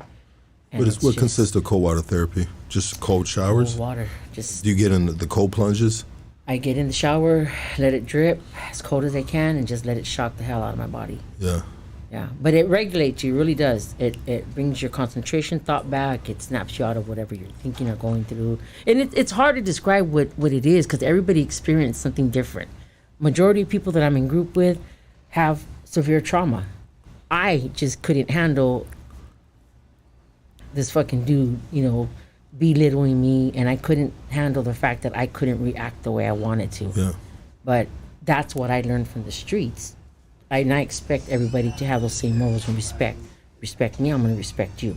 You give me respect, you're going to get it back. You don't, then Absolutely. You're going to, Yeah. So it was hard, and I remember telling my therapist, well, I guess I'm going to be on disability the rest of my life, because I don't know if I can ever go back and face the next person. Yeah. Because if they do that to me, what's my reaction going to be? And you want to be professional. Yeah. Yeah. I'm going to be 50 years old. I'm not trying to fucking be in jail. Yeah. I'm like, no. Yeah. I want to live life. There's still a lot that I got to do. I still got to jump off my plane. That's what I want to do. You want to skydive? Yes. Yes. I want to skydive and say, fuck everybody. That's my goal. Dude, I've done some crazy shit in my life, but man, when I see them dudes doing that shit, it's just, that shit is fucking nuts. And it terrifies me. A little bit, to be honest. Really? Yeah, like I'm not real good with heights, to be honest. Okay. I'm a thrill seeker. You're a thrill seeker. So I love, the Magic Mountain rides, all that. Yeah. I get on them, but I don't fucking like, I can't wait to get on the next one. I'm just like, damn, that was some shit. You know what I mean? All that shit flipping you around and shit. It's the rush, I was like, I can do that standing still, hitting the pookie. But then you become I do not have to get in this long line to experience that. You know what I mean? You gotta get the VIP pass. Or the handicap one. The handicap one, Either one works. Beto, it's been a pleasure right here, and I'm thank you for being vulnerable and opening up to us about yourself. Is what we do right here on this platform, and I see a psychiatrist. You know what I mean? Yeah. And it was probably one of the greatest things that I've done in my life to get the right. They say you got to balance in your serotonin, and here's this, here's that, blah, blah, blah. They give me so many different things. And finally I found one thing that worked for me, which is a medication called Lexapro. You know what I mean?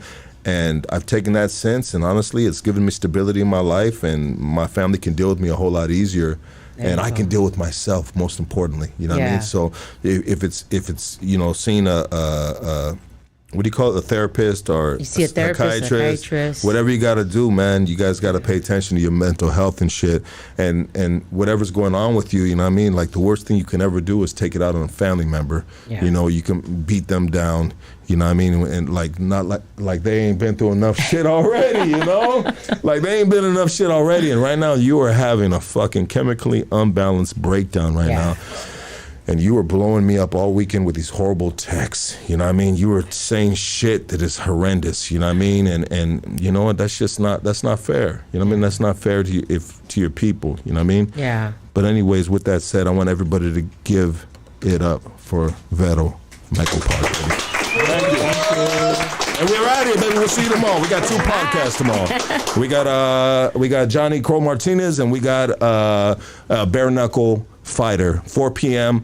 and 6 p.m. We got 2 podcasts tomorrow night. I love you guys. Thank you for tapping in. We are out of here. Hey, you still sending